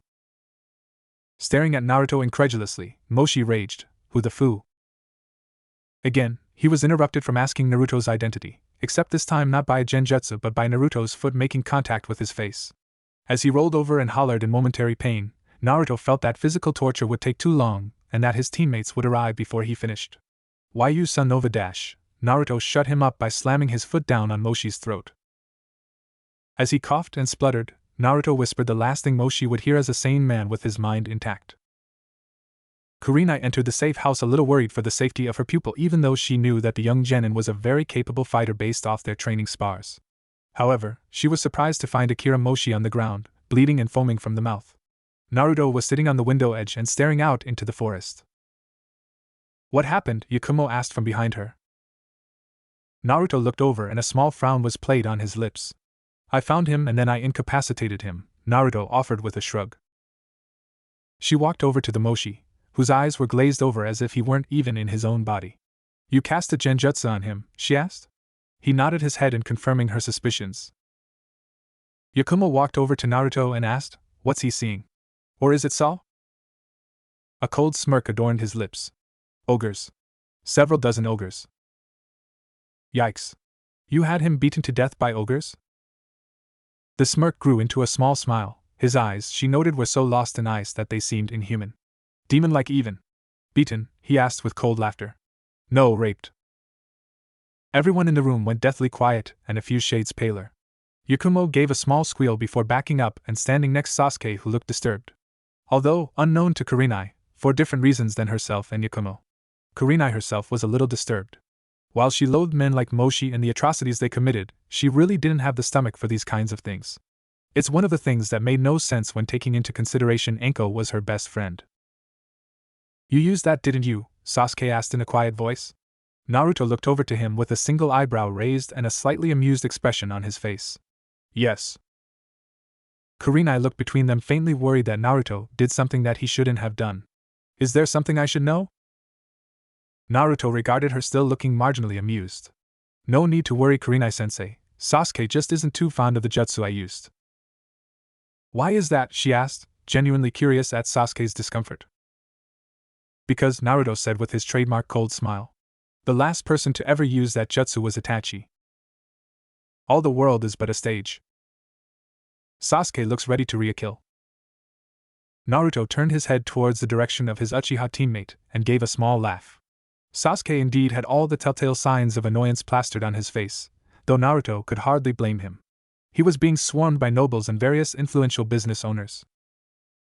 Currently, Team 7 was on a mission which involved attending the coming-of-age party for the daughter of a prominent noble in the Fire Daimyo's court. Naruto, who was already on the invite list due to the honorary seat the Senju clan held in royal court, managed to secure 2 more invites.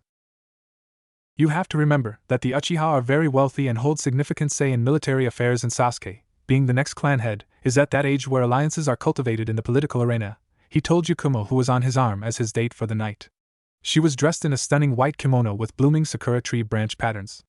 Naruto, himself, was dressed in an elegant forest green kimono with the Senju clan emblem proudly displayed on his back in neon white. "Well, how come they're not trying to do the same to you? I mean, you're the last Senju in Konoha. They should be all over you," she exclaimed. "I'm a familiar face at these kinds of events. I have been going in and out of various political circles for the last 2 years, getting the Senju back into the spotlight. They already know where I stand on numerous issues, and it is common knowledge that I'm an often guest in the daimyo's private estates. People know better than to try to curry favor with me. So they all just want a piece of Sasuke's money? Aren't the nobles rich enough?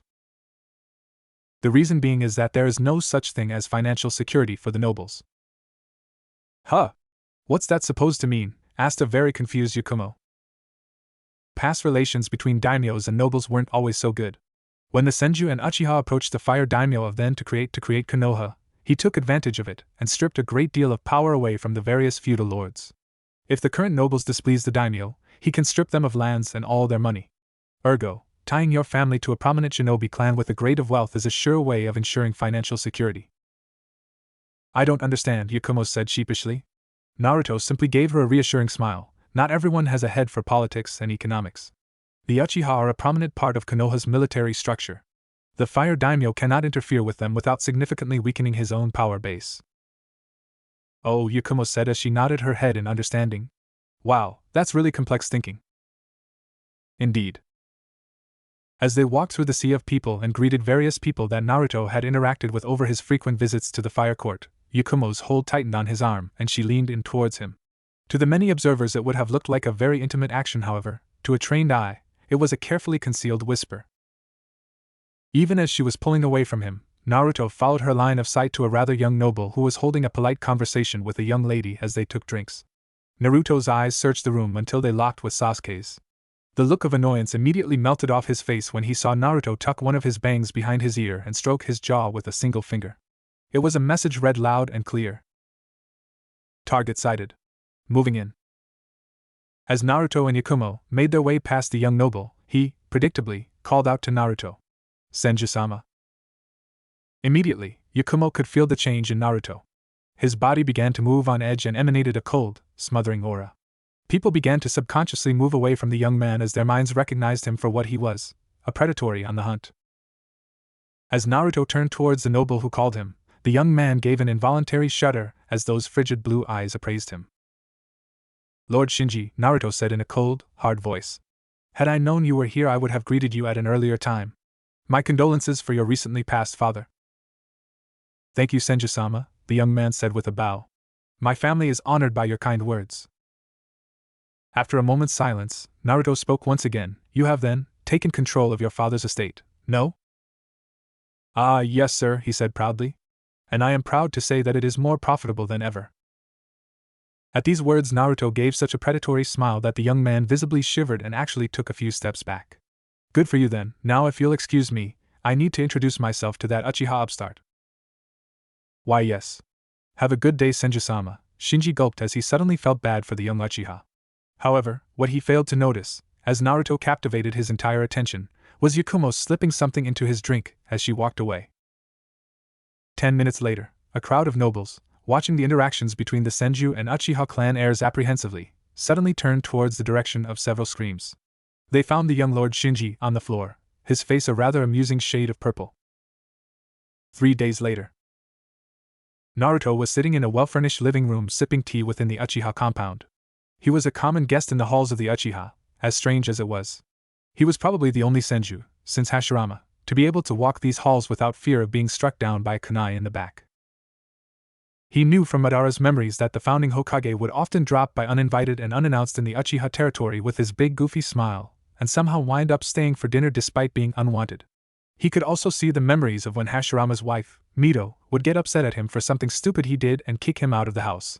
Of course, within a few hours, Madara would have a drunken Hashirama banging on his door and wailing like a 6-year-old girl about the unfairness displayed by the general populace of the opposite sex. In all honesty, Naruto was beginning to think that Madara's defection from Konoha was not so much political in nature, and the man's desire for power, but rather him being fed up with Hashirama's childishness. Naruto attributed Konoha's survival in the earlier years to be Tobirama running interference on behalf of his older, politically inept brother. Don't get him wrong, Naruto greatly respected his great-grandfather. As a warrior he was without peer and legends spoken of with the same reverence as that of the Sage of the Six Paths. However, Hashirama was an awful statesman. The Nidaime Hokage was the real reason for Konoha's initial survival. A soft giggle broke him from his thoughts, and he looked up to see Mikoto covering her mouth with her sleeve. Her eyes were twinkling with mirth, and a small smile was painted across her lips. "You're so cute when your face is lost in thought," she said with no small amount of mischief in her eyes.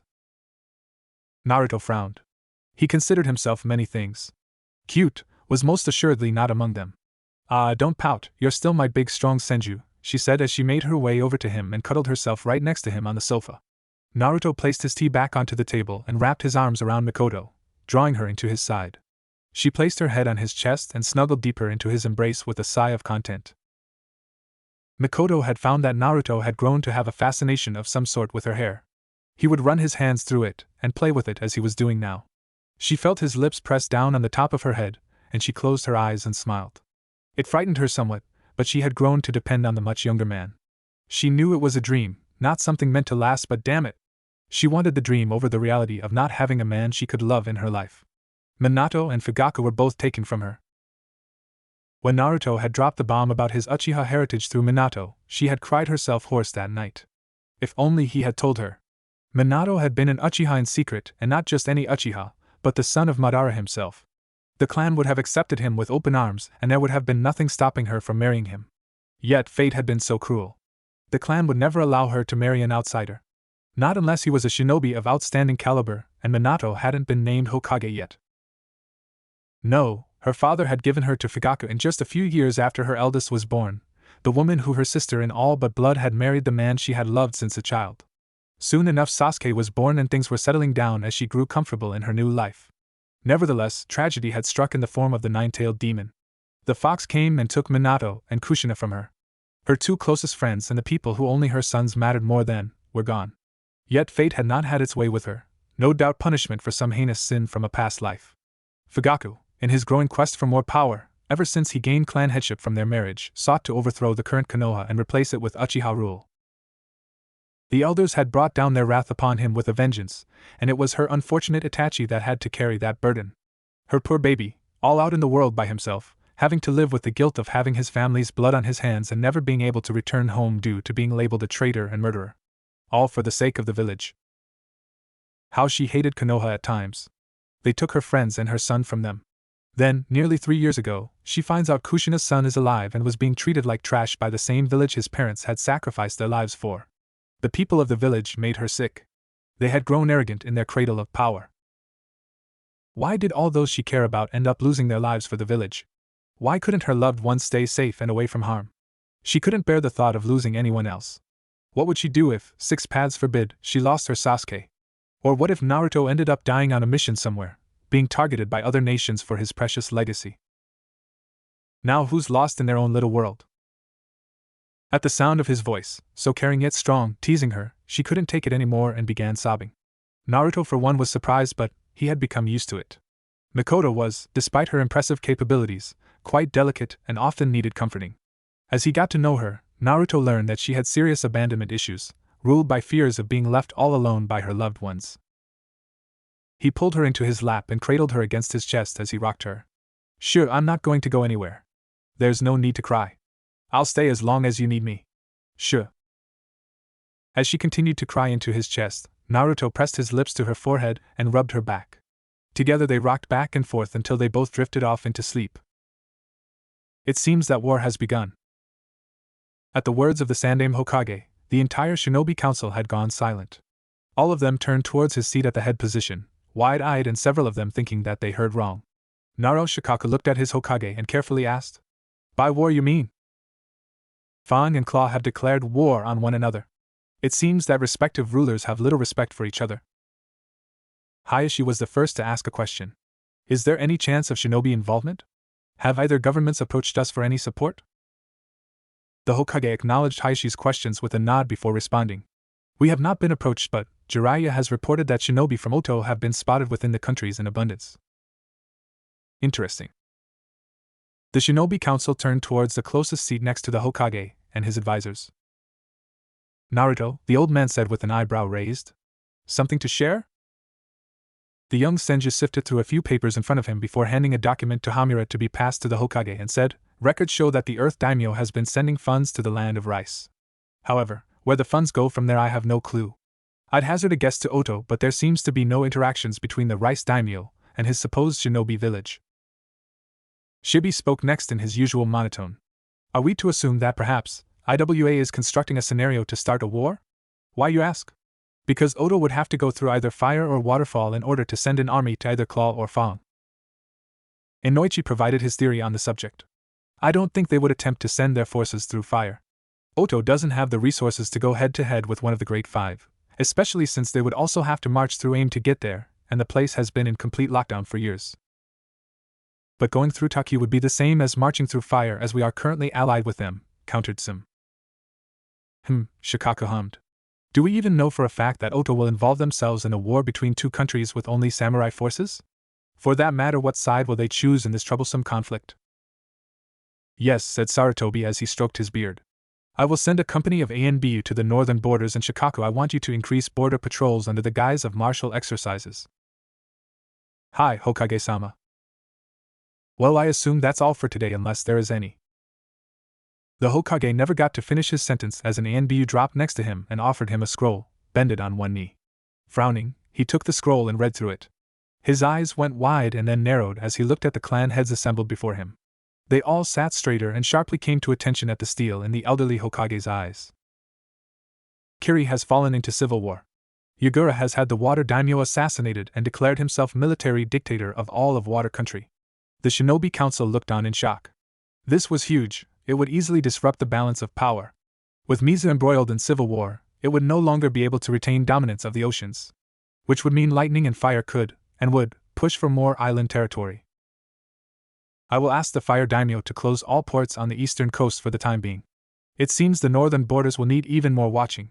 With that, he snapped his fingers and a man appeared seemingly out of the shadows behind the Hokage. Clad in all black, even his mask was entirely bare. No eye holes or any other seemingly openings that allowed for respirations. "Commander, I want you to assign an entire platoon to patrol the borders of the land of hot water and rice.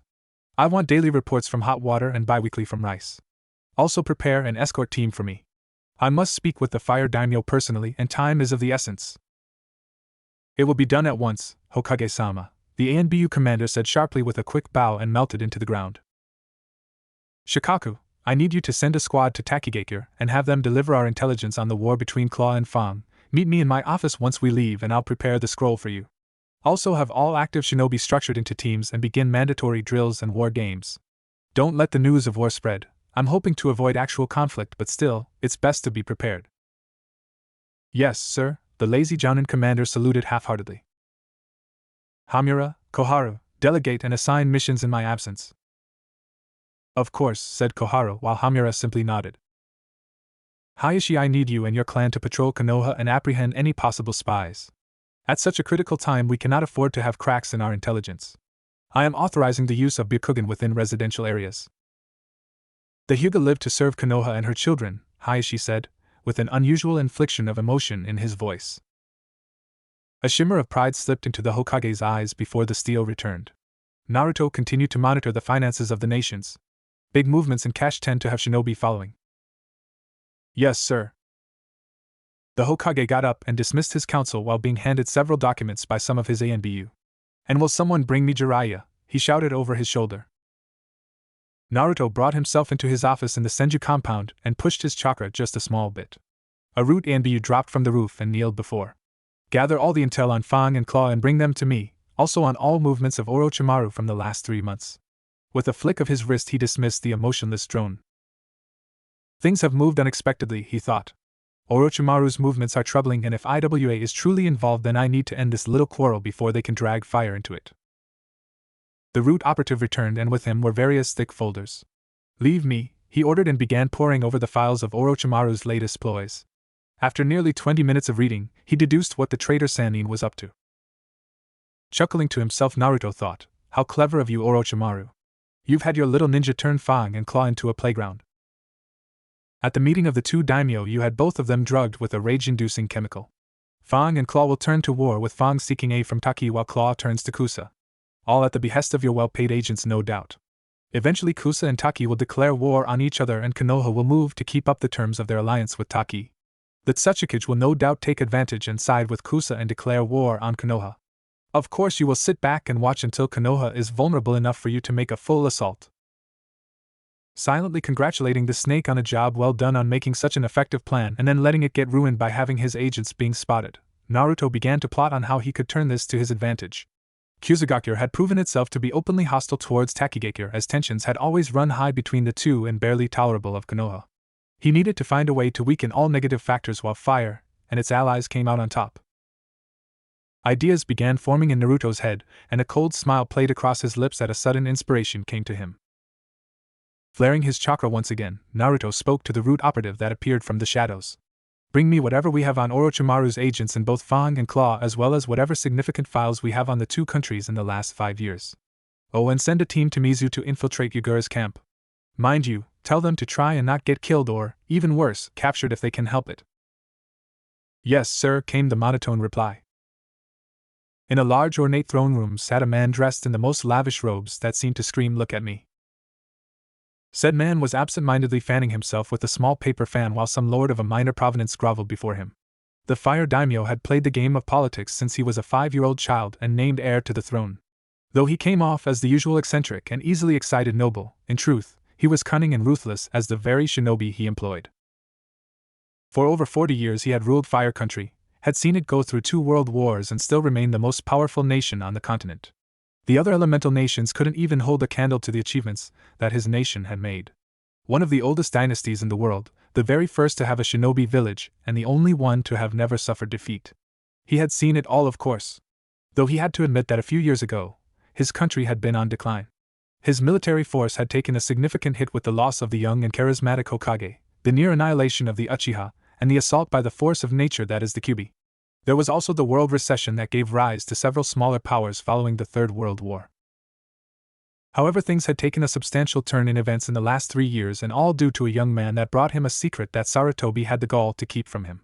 A young man that he, due as the perceptiveness he gained through years of being a statesman, saw appear in a ripple of space in the far corner of his throne room.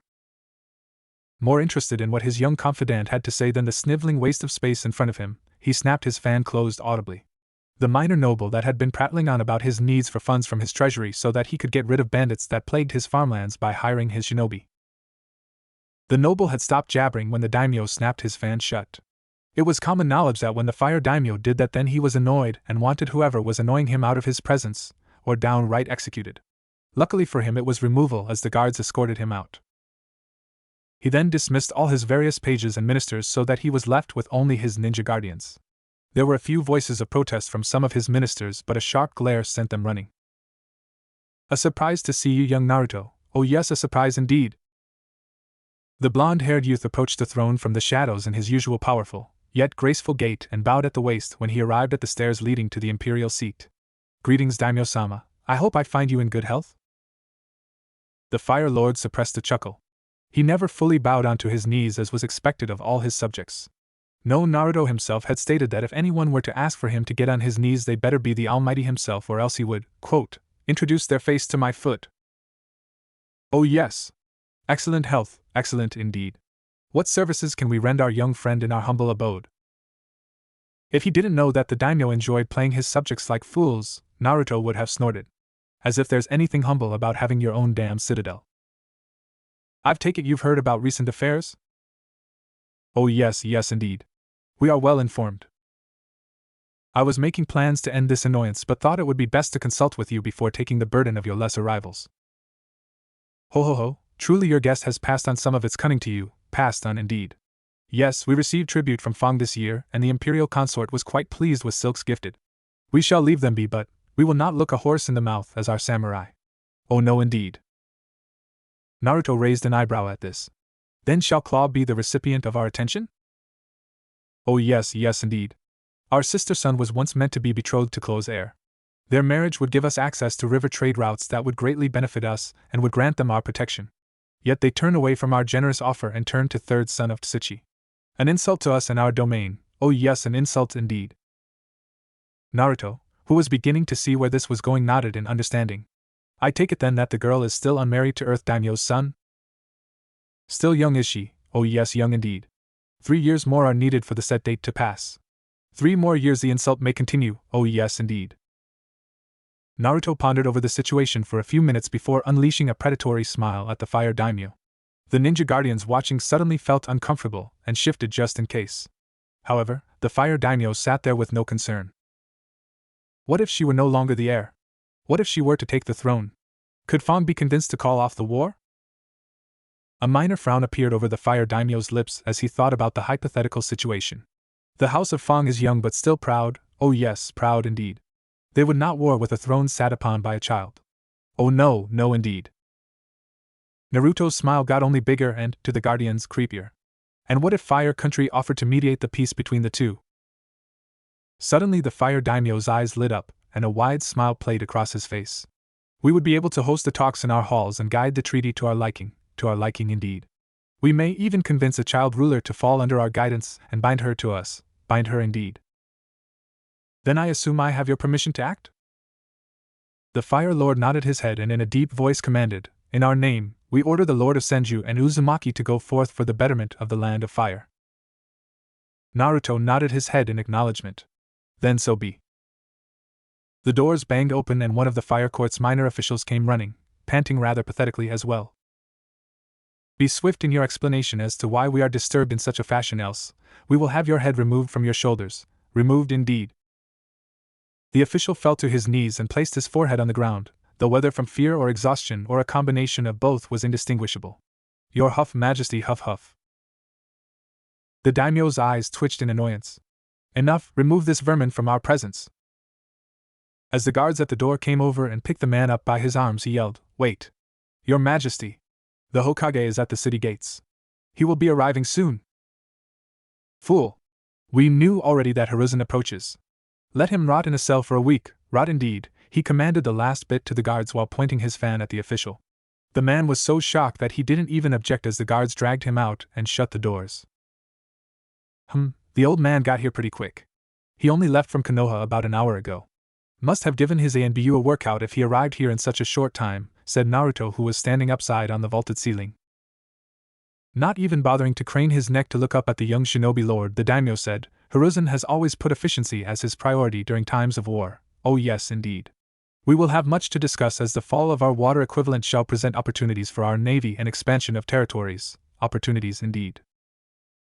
Then I suppose I best hurry and take care of the Fang/Claw annoyance. Oh yes, yes indeed, chuckled the Fire Daimyo. Oh yes, one last thing, Naruto, last thing indeed. We have ordered the closing of all ports as Hiruzen advised in his letter. As governor of Yuzushio, you will have to sign off on those orders, sign off indeed. It shall be taken care of. With that, Naruto disappeared in a swirl of space. The fire daimyo chuckled once Naruto was completely gone. Such a dangerous child, oh yes, dangerous indeed. The ninja guardians could only nod their heads. The next morning, Kurenai was running her team through various drills. Orders had come down to spend time training extensively, and so far only the Jounin knew, but the political climate was ripe for war. She herself had lived through her childhood during the Third Shinobi World War and, from what she saw from her seniors, was not something anyone wanted to experience. Kakashi had been a few years older than her and fought alongside the fourth before he became Hokage, and was still haunted by whatever happened to him. He was one of the strongest shinobi in the village too. She looked at her team as they ran through formations and layered jutsu together. They had really grown on her the last few months. Yakumo was already like a younger sister to her, and Sasuke and Naruto had become like younger brothers. Overprotective younger brothers, she might add. She giggled at the memory of when Asuma had literally fled from the two after he tried hitting on her. Flashback. Kurenai was walking down the market street looking to buy some fresh fruit from some of the vendors. She always liked the organic produce from the small farms on the outskirts of the village. Naruto had explained to her how the forest surrounding Konoha had some form of chakra left over from the first Hokage. Hence why the small local farms around the village walls grew the most delicious food. It amazed her how the first Hokage, even 50 years after he died, still found a way to help out his people. Now that, to her, was dedication. I guess there's a reason he coined the term Will of Fire. Hey there, Kurenai, a voice said behind her. Kurenai turned to see a tall, dark-haired man with tan skin and a short beard. Oh, hey Asuma. You shopping too? Yeah, said Asuma as he moved next to her. I was out on a mission for 2 weeks with my brats, so I have nothing in my home that isn't spoiled. Kurenai frowned as he took out a cigarette and lit it. She promptly took it out of his hands, threw it to the ground and stomped on it. Those things will kill you, and you shouldn't call your genin that. Not unless you coat your lungs with wind chakra to expel all the smoke, he said, pulling out another one. Besides, I have a Nara and a Kimichi. The embodiments of lazy. Not to mention Ino is the single bossiest girl I've met. She simply huffed and crossed her arms, continuing with her shopping. She noticed Asuma was right behind her, and was walking close enough that their shoulders kept brushing. After a few minutes of silence and stall browsing, he said, So Kurenai, I was wondering if later you'd lick. Asuma stopped mid-sentence, and indeed, it seemed as if the entire street froze. The reason being? A palpable murderous wave that seemed to wash over the market. Oddly enough, Kurenai seemed unaffected, yet she turned in curiosity, as Asuma had rapidly spun around. What she saw made her sigh. The entire street had parted in two as the Uchiha and Senju pair walked towards Asuma and her, both exuberating an aura of carefully controlled anger. No one said a word as the two made their way towards her. Both of them had their gazes locked on Asuma. Kurenai barely registered Yakumo trailing behind the two nervously and somewhat embarrassed. Good afternoon, sensei, Sasuke greeted as they approached. She smiled at him because he was being friendlier than when they had initially formed as team. Of course, that smile quickly transformed into a frown when he and Naruto maneuvered themselves between her and Asuma. Feeling a tug on her sleeve made her look over to an apologetic-looking Yakumo. Sorry, Kurenai-sensei, she quickly whispered. We were heading out for lunch when we spotted you two. They left before I could stop them. Kurenai sighed, knowing what this was about. Naruto and Sasuke were extremely overprotective of her and Yakumo. A client had once made suggestive remarks towards her once, and in retaliation the two of them threatened the man in such horrific, albeit creative, ways that the man went back to the Hokage in tears and asked for a different team. Though she reprimanded them for it, she was secretly pleased. Her boys were perfect gentlemen without an ounce of perverseness. Kurenai-sensei, Naruto began. We were heading out to lunch to a restaurant that I bought that was voted 5 stars. Their takawasa is said to be superb, and I wanted your opinion on it, knowing that it is your favorite. My mother also invited you to a flower viewing party this evening. We obtained some particularly rare sake for this event, Sasuke finished. Of course, both of them hadn't looked at her for one word of what they said, instead opting to glare openly at Asuma, who was sweating bullets. Kurenai knew what they were doing. Naruto appealing to her favorite food and Sasuke to her love of strong and good sake, and Kurenai was ashamed to say it was working. She was embarrassed to admit it, but her two students spoiled her. In this case, however, they were attempting to destroy Asuma's self-confidence by throwing into his face who they were and what they were capable of. Sighing, once again, and closing her eyes, she placed a hand on each of their heads. Boys, that's enough. Naruto, stop shamelessly throwing around your money, and Sasuke, there really is no need for your Sharingan to be out right now. In response, she got a perfectly synchronized HN. Kurenai forgot that these two were distantly related, Naruto having divulged that he had Uchiha ancestry to her. Returning her attention to Asuma, she smiled apologetically and pushed past her two genin. Sorry Asuma, my boys can be a little too overprotective. You were going to say something? No, never mind, it was nothing, Asuma said while nervously scratching the back of his head. I need to get going later. As Asuma disappeared in a puff, she turned to glare at the two boys, who shamelessly gave her another HN. Sighing again, she said, You said Takawasa? At Naruto's nod, she replied, All right, let's go. As Naruto and Sasuke led off, Kurenai looped her arm through Yakumo's, who said, Boys. Kurenai snorted at this, in full agreement. Although you have to admit it was rather cute. It was, wasn't it? Smiled Kurenai. Both Kurenai and Yakumo broke into giggles when they heard a pair of indignant HN. Flashback end. Kurenai smiled at her team as they walked towards her. Noticing that Naruto hadn't been all there during the session, asked whether he was all right or not. I'm fine, Kurenai-sensei. Didn't sleep much last night. Was busy doing stuff. Kurenai was about to say something when Naruto turned his head towards the trees on the border of the training ground and said, Hey cat. Suddenly a purple-haired ANBU wearing a cat-themed mask appeared beside Naruto. Hey there Naruto-chan, she said, and ruffled his hair, which caused him to scowl. The other three were surprised by the ANBU's sudden appearance. Kurenai more so because she knew who this ANBU was. Yugao Yuzuki, codenamed Cat, was a very good friend of hers. You know Naruto? She questioned with a surprised face. Yeah, her voice drifted from behind the mask. Me and Naruto-chan go way back. Anyways, I was about to leave on a mission myself with my squad when I was asked to give you guys a mission. You're to head over to Wave Country and provide backup to Kakashi and Team 7. Apparently a routine C rank ended up being booted to the high end of A rank. And they're sending another Genin team to back them up, Kurenai asked incredulously. Due to extenuating circumstances, many of our elite teams have been deployed to the borders. Right, I forgot. Anyways, here are the mission details, she said while taking a scroll from the pouch on her belt. Well, later guys. Good luck Naruto-chan, she said while disappearing, but not before ruffling Naruto's hair one more time. Turning to her team, Kurenai said, You have 1 hour to meet me in front of the main gates. Pack well, this is a long trip. Dismissed. While sealing away all the gear needed for a long trip and finding something more comfortable to wear into battle instead of his Senju Yukata, Naruto also pored over the files Danzo had on Wave. Wave's current economic situation would make it an easy addition to the Fire Country. Not to mention a good chance to earn a lot of cash that no one could trace. He smiled to himself as walked over to the weapons wall and pulled off the gun by. Mikoto. The Uchiha matron turned around to see her blonde lover dressed for battle. A sad smile adorned her lips. I suppose you're also heading out then? He nodded. I'm going to assume that Sasuke already told you that we're going to gone for a while? Nodding her head, she bit her lip and silently walked over to him. Not meeting his gaze, she brought her hands up to his chest and said, He said that it's an A-rank mission for a team that desperately needs backup. A long-term mission where you'll be gone for a month or more so. Frowning, Naruto cupped her chin with one hand and tilted her head up so that he could look her in the eyes. His frown deepened when he saw that she had unshed tears in her eyes. However, the contact between soft onyx and hard ice was all it took for those tears to spill forth. As she stood there, soundlessly crying, he simply stood there looking down at her emotionlessly.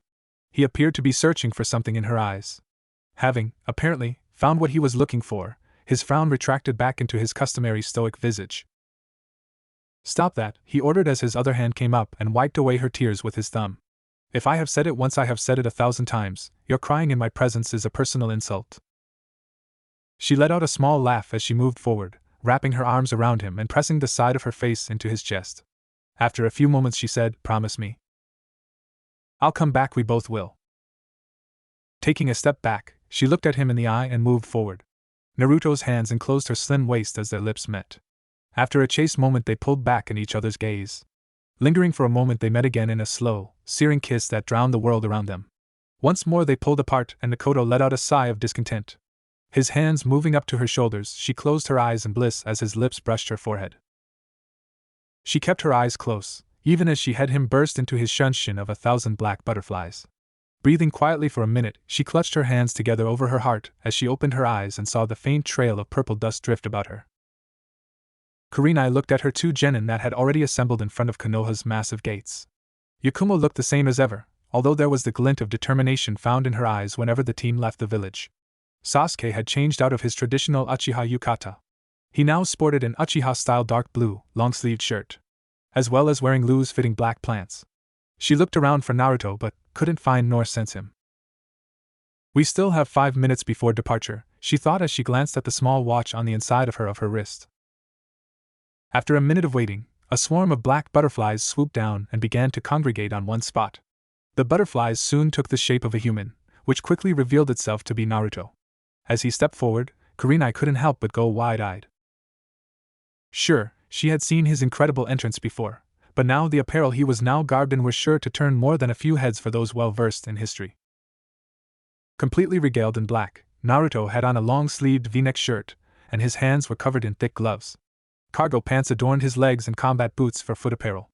The only skin Naruto was showing was the cream of his neck and his face. His hair, normally tied loosely and hung over his shoulder, was now freely and wildly cascading down his back. A katana was attached to each side of his hip, and most striking of all, was the impressive war fan strapped onto his back. Uchiha indeed, Kurenai concluded. If those black streaks in his hair were more dominant, then he'd look like a young Madara. Ready? She asked with her arms folded across her chest. He nodded in affirmation as he walked past her to stand with his teammates, who were staring at him. One in scrutiny, the other with blushing cheeks. Everyone ready to deploy? At 3 affirmatives, she walked over to Izumo and Kotetsu, who were still looking at Naruto with awe.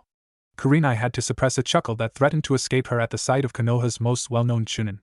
Team 8 deploying to provide backup to Team 7, she announced as she handed them their mission scroll.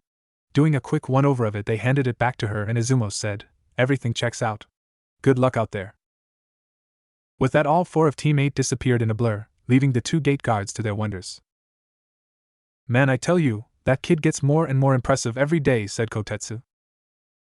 "I know," exclaimed Izumo. "Did you see that Shunshin? I mean, I thought Itachi was all cool with his ravens, but damn." 7 hours later. Borders of Fire and Wave. All 4 of Team 8 had worked simultaneously to weave together a powerful genjutsu that would keep their identities as shinobi hidden as they boarded the passage to the island nation. Naruto quickly swept his gaze over the people working the docks, and he couldn't help but notice that most of the workers seemed a little too unruly looking to be working the docks. He swiftly dismissed the idea that these were pirates, and concluded that they were hired thugs to keep watch and detain anyone that might disrupt Gato's business. Yes. Naruto knew what Gato was doing in Wave with the weight of his shipping empire. In fact, the tiny businessman had been an annoyance to Naruto for well over 2 years, bordering on 3. However, he was minor annoyance, and one that did not warrant his personal attention. Yet, now that he had been placed into Naruto's path, Naruto was hardly one to give up an opportunity. In fact, Gato attempting to take over Wave was impressively advantageous to Naruto and his plans. There would much benefit to reap if he went about this the right way. "So," came Yakumo's voice over his shoulder. "What can you tell me about Wave?" Naruto had been staring out at sea while he was immersed from his thoughts, so he turned around to glance at Yakumo. Hearing her question, Sasuke and Kurenai ceased whatever conversation they were having and walked over to them. Leaning up against the railing of the ship, Naruto crossed his arms and gathered his thoughts. "Well," he began, "it's a minor island country with no military force aside from the local feudal lord's private force. However, even that is quite insignificant." "So no shinobi?" she questioned. "None. They normally turn to us because of the proximity as well as the historical connection between the 2 nations. Their main source of income is commercial fishing as well as serving as the major port hub between the southern countries and the continent." Historical connections? Yes, not many are aware of the fact, but Wave used to be part of the Fire Country. Kurenai blinked in surprise before asking, "Really? What happened to make them leave?" Looking over to Yakumo, Naruto said, "Remember how I said the Fire Daimyo then used the threat of the soon-to-be-formed Leaf Village to make all the local feudal lords give up their armies and vast amount of land to solidify his rule?" At Yakumo's quick yup, he looked back at Kurenai and said, "Well, instead of swearing fealty, the feudal lord of what is now Wave offered to pay a massive tribute in return for independence." "Must have been a lot of gold to buy off a power-hungry man like a daimyo," Sasuke snorted. Naruto nodded. "Yes, approximately 83 pounds of gold, several furs of rare animals, numerous shiny things that make noble sequel like children, and 2 of his daughters. He gave his own daughters away. Yakumo looked quite incredulous as well as furious, and while Kurenai showed no outward sign of anger, there was quite the raging inferno in her crimson eyes. Ignoring the female fury, Naruto said, "Yes, it's a common practice in upper society. The Fire Lord took one as a concubine and gave the other to his brother, if I remember correctly." That's horrible. What kind of people just go around trading and handing out women like that?" Naruto smirked to himself. "Well, you'll be finding out in a few days, Yakumo." Cutting the little tirade of feminine wrath short, Sasuke said, "So should we expect any form of negative reactions from the local authorities?" "Not likely," Naruto responded by shaking his head. "We've had no official dealings with their government since the breakaway." Not for the lack of trying though, Naruto thought irritably. About 20 years ago, it was discovered that Wave had large deposits of a titanium alloy underneath it. The alloy is very useful in military applications but damn too expensive to craft synthetically, making it an ineffectual resource. Ergo, access to a naturally formed source would exponentially change weaponry and armor rating within the Fire Country. Hence the reason they've been trying to get the country under their control. Nevertheless, before this discovery was made, Wave made several trade agreements with Wind Country, who became allied with Fire during the Third Shinobi World War. Annexing Wave would trigger an international incident, and Fire, although boasting huge strength, was still not fully recovered from the Fox's assault 14 years ago. No, in order for them to obtain that, oh so very, useful alloy, Naruto would have to play games in the shadows. Looking back out to sea, he gazed upon the landmass that would soon be his prize. The door opened to reveal a shaggy-haired Kiba Inuzuka. He didn't look surprised at seeing Kurenai and her team, which told her that Hinata must have told him it was them using her Byakugan. "So they sent you guys, huh? Couldn't they have sent someone better?" he asked arrogantly. This got him a sharp slap to the back of the head. "I apologize for his behavior, Kurenai-sensei. Please do come in." Kurenai giggled and said, "It's no problem, Hinata. How are you? Are any of you injured?" "I am well, as are the others, but Kakashi-sensei is suffering from chakra exhaustion," said the young Hyuga girl. As her team maneuvered themselves into the house, Kurenai took a look at her one-time student. Hinata had grown into a beautiful young woman with curves and looks that any female would kill for and have every man turn his head. Garbed in the traditional Hyuga battle wear, and with her long lavender hair tied in a high ponytail save for her bangs, she looked every bit the fierce kunoichi her clan produced. Once a timid and shy girl, with Kurenai's tutelage and support, she grew into her own as fine young lady. From what Kurenai learned, Hinata's mother had also been a gentle and kind soul. Even if she commanded just as much fear as she did love and respect in the Hyuga household, it seemed that those traits had been passed down to her daughter. It seemed everyone liked the new Hinata that had finally come out of her shell. Everyone except Hayashi.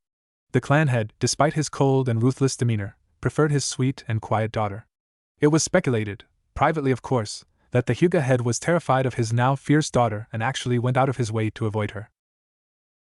Kurenai saw that Hinata was now openly glaring at Sasuke, who was heatedly glaring in return.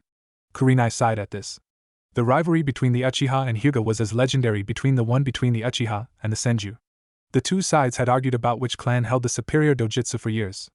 Eventually both broke off the glare. One with an HN, the other with an humph. Hinata's scowl from her glare with Sasuke immediately melted into a warm smile when she saw Naruto standing off in the corner watching everyone and their movements. Walking towards him with a sway to her hips, she stopped just a few feet short of him and gave a small bow with her hands clasped together. "It's good to see you, Naruto-kun. I hope you've been well," she said with a seductive smile. Kurenai had to work really hard in order to suppress her laughter as she saw the young Senju's eyes twitch. Very few people could get away with adding the kun suffix to his name without being hit with the young man's smothering aura and anger. Even she could only get away with it when they were in private. Now that she thought on it, not only had Yugao nicknamed him, but he had allowed her to touch him. As far as she knew, almost none could get within 2 feet of him without being subjugated to his killing intent and possible violence. No doubt the only reason Hinata was getting away with calling him so intimately was because her position as the Hyuga heir.